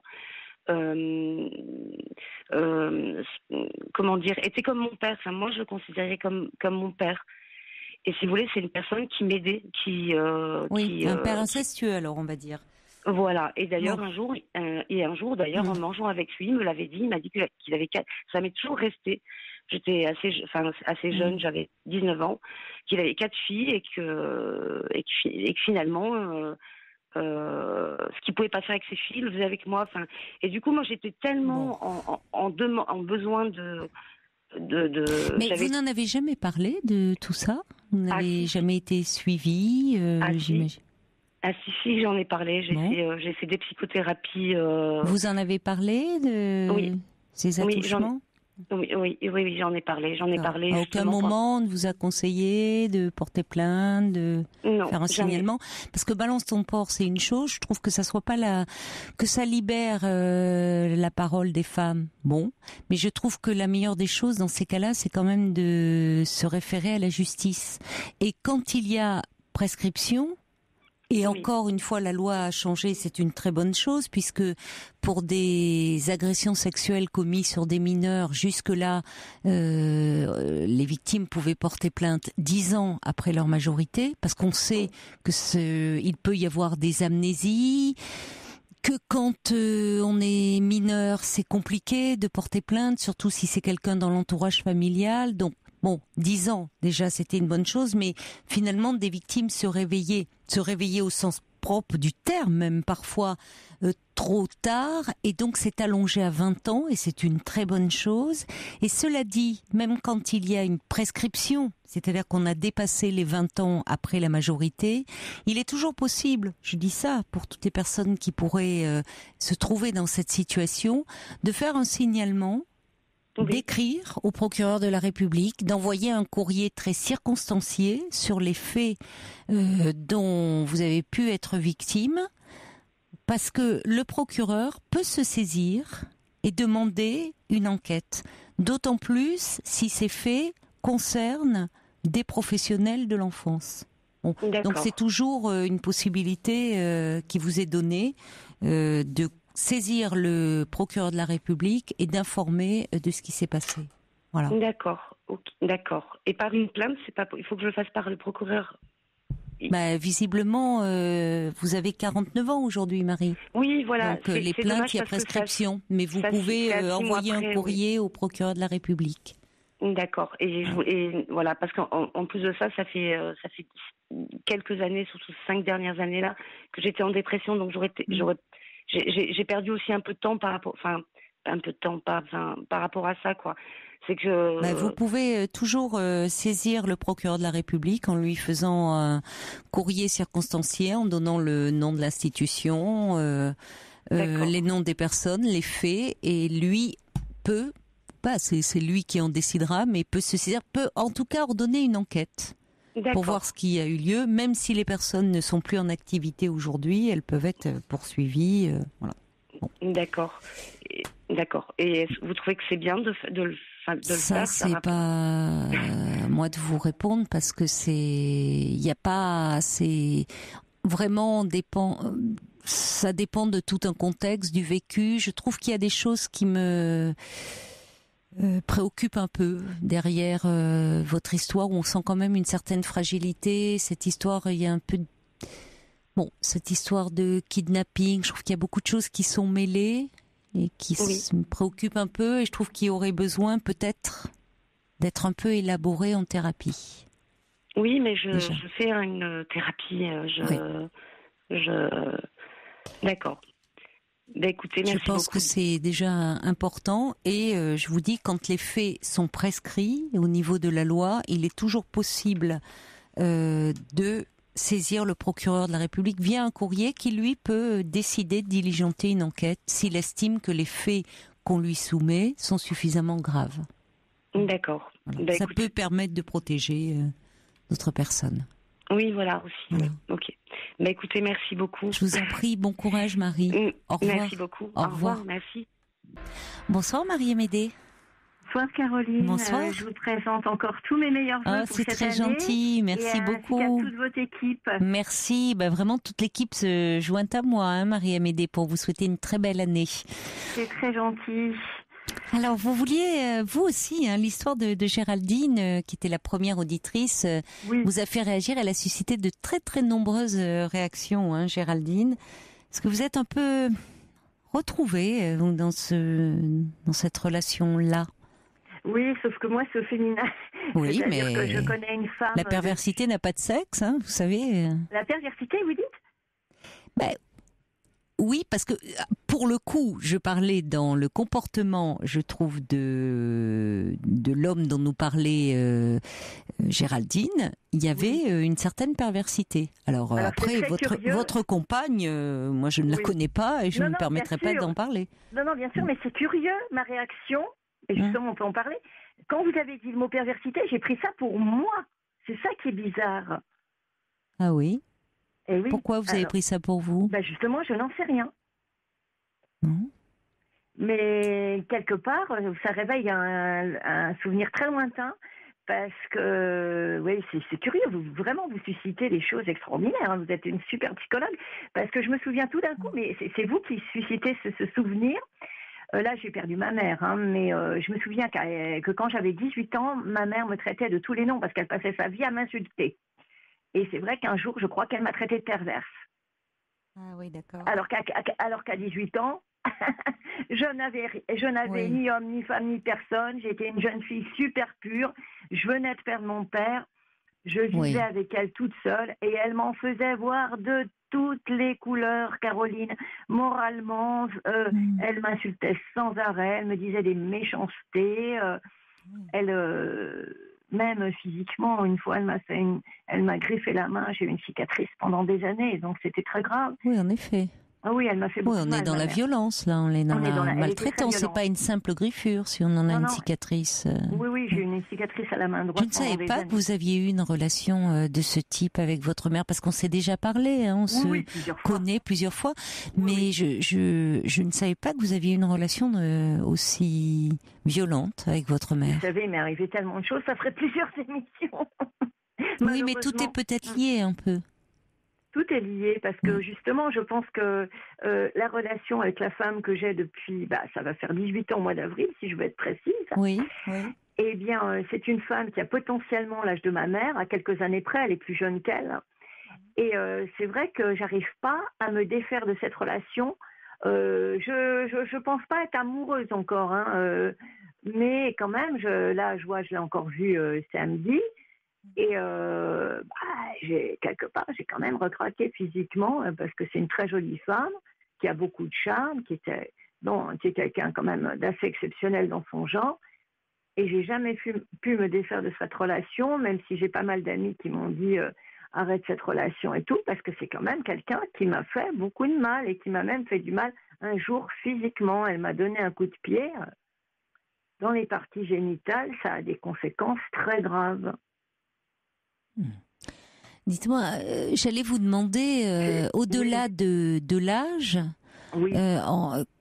qu'est-ce qu'il y avait chez elle qui vous faisait penser à votre mère? Mais d'une certaine façon, vous me répondez. Déjà, ce qui est incroyable, c'est qu'on est toutes les trois du même signe astrologique. Donc ça génère pas mal de points communs. Bon, on n'est pas obligé de croire à l'astrologie, mais bon, c'est vrai que parfois, on retrouve pas mal de choses. Et puis, ce qui me fait penser à ma mère, j'ai ri un jour, j'ai dit à quelqu'un, ça pourrait être sa sœur. J'ai dit avec humour, parce que c'est quelqu'un qui a un côté très sadique, comme était ma mère avec moi, et ce depuis l'enfance. Et en plus, ça va très loin, parce qu'il y a quelque chose, comme j'ai dit à Paul, qui me travaille maintenant depuis près de 4 ans, puisque ça va faire 4 ans, dans quelques mois que ma mère est décédée. Et ma mère, un peu avant sa mort, m'a laissé sans voix, parce qu'elle m'a dit « je te secouais quand tu étais bébé ». Et ça, Caroline, ça m'a fait un choc. Que vous ne pouvez pas vous imaginer. Surtout que j'ai des frères et sœurs. On était 4. Là, dans une dizaine de jours, ça va faire 7 ans que j'ai perdu mon frère aîné. Je ne dis pas qu'elle le maltraitait, mais enfin, la famille n'aimait pas à part moi. Et disons que, pour résumer, mon autre frère, c'était le roi. Il était décisionnaire, il décidait même. Pour mes parents, c'était le dieu. Et ma sœur, pareil, la princesse, la déesse. Et moi, je ne passais pas au dernier rang, mais j'étais un peu Cosette, je dirais. Voilà. Pourquoi? Qu'est-ce que vous avez compris? Pourquoi vous avez eu cette place-là d'enfant Alors, j'étais la dernière, déjà, je dois vous expliquer. Et je pense, je suis arrivée 7 ans après mon deuxième frère, donc le 3e enfant. Je suis la 4e et dernière. Je suis arrivée 7 ans après, et j'ai cru comprendre que... Moi, j'ai toujours dit avec humour à mes amis, je suis arrivée à l'improviste. Ça veut dire que je n'étais pas attendue. Et je pense que ma mère me l'a fait payer toute sa vie. Et en plus, elle attendait un garçon. Elle aurait voulu un garçon. Elle n'en avait que pour les garçons, votre mère? Bah oui. Oui, mais elle avait bien vous avez une sœur qui n'a pas été traitée de la même façon. Ah non, pas du tout. C'était la princesse. Et pourquoi cette confidence terrible à la fin de sa vie? Comment vous l'avez ressentie? Elle m'a dit 2 choses terribles. Elle m'a dit, premièrement, de quand j'étais bébé. Ça m'a fait un choc terrible. Et j'ai pas pu lui dire, je m'en mords les doigts parce que maintenant, c'est trop tard, je n'ai pas de réponse. J'ai essayé d'en parler avec ma sœur qui n'a pas eu de réponse. Vous mordez les doigts de quoi? Eh ben, de pas avoir eu la répartie de lui dire, maman, mais qu'est-ce que tu m'as fait exactement? J'avais quel âge? Combien de mois? Qu'est-ce que tu as fait? Et pourquoi elle vous disait ça? J'en sais rien. Elle m'a dit Est-ce que c'était comme une façon de se libérer de quelque chose qui lui pesait?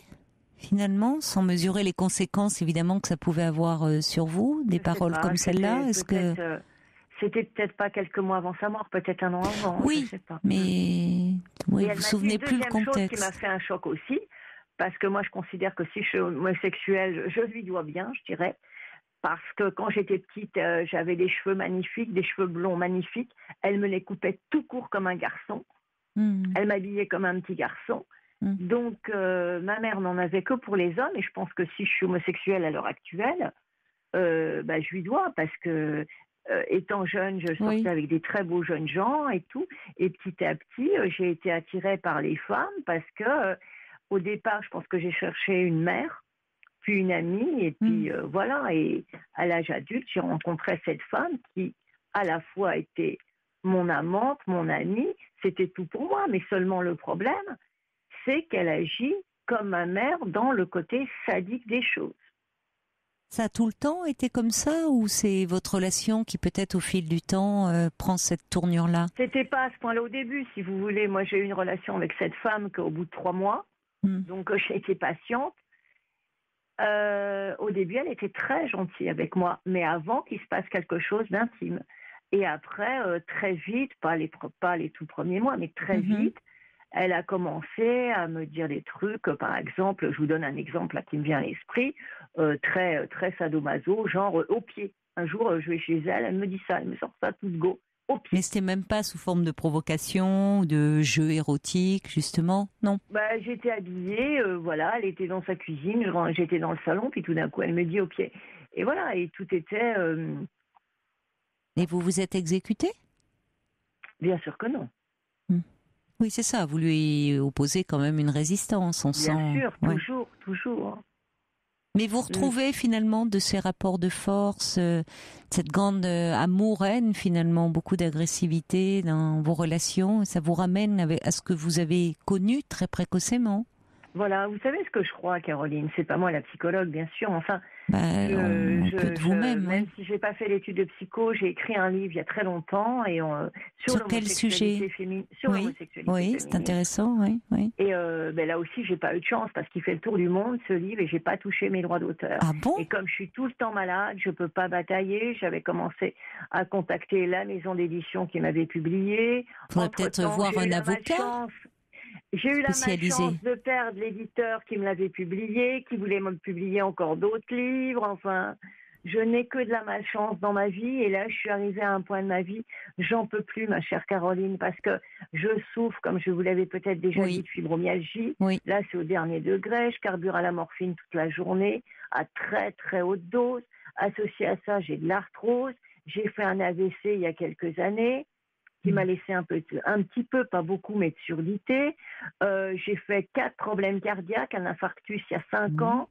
J'ai failli en refaire un il y a 1 mois, ainsi qu'un AVC, tellement j'ai été choquée parce que j'ai eu d'autres soucis, qu'on m'a tout dévalisé chez moi, y compris peut-être voler des manuscrits et tout, des gardiens qui avaient mes clés. Donc il me tombe tout dessus et je suis seule au monde depuis que j'ai perdu mon autre amie, qui était donc mon ex-amie, qui elle était une femme exceptionnelle, mais malheureusement elle aussi est morte il y a 4 ans et demi.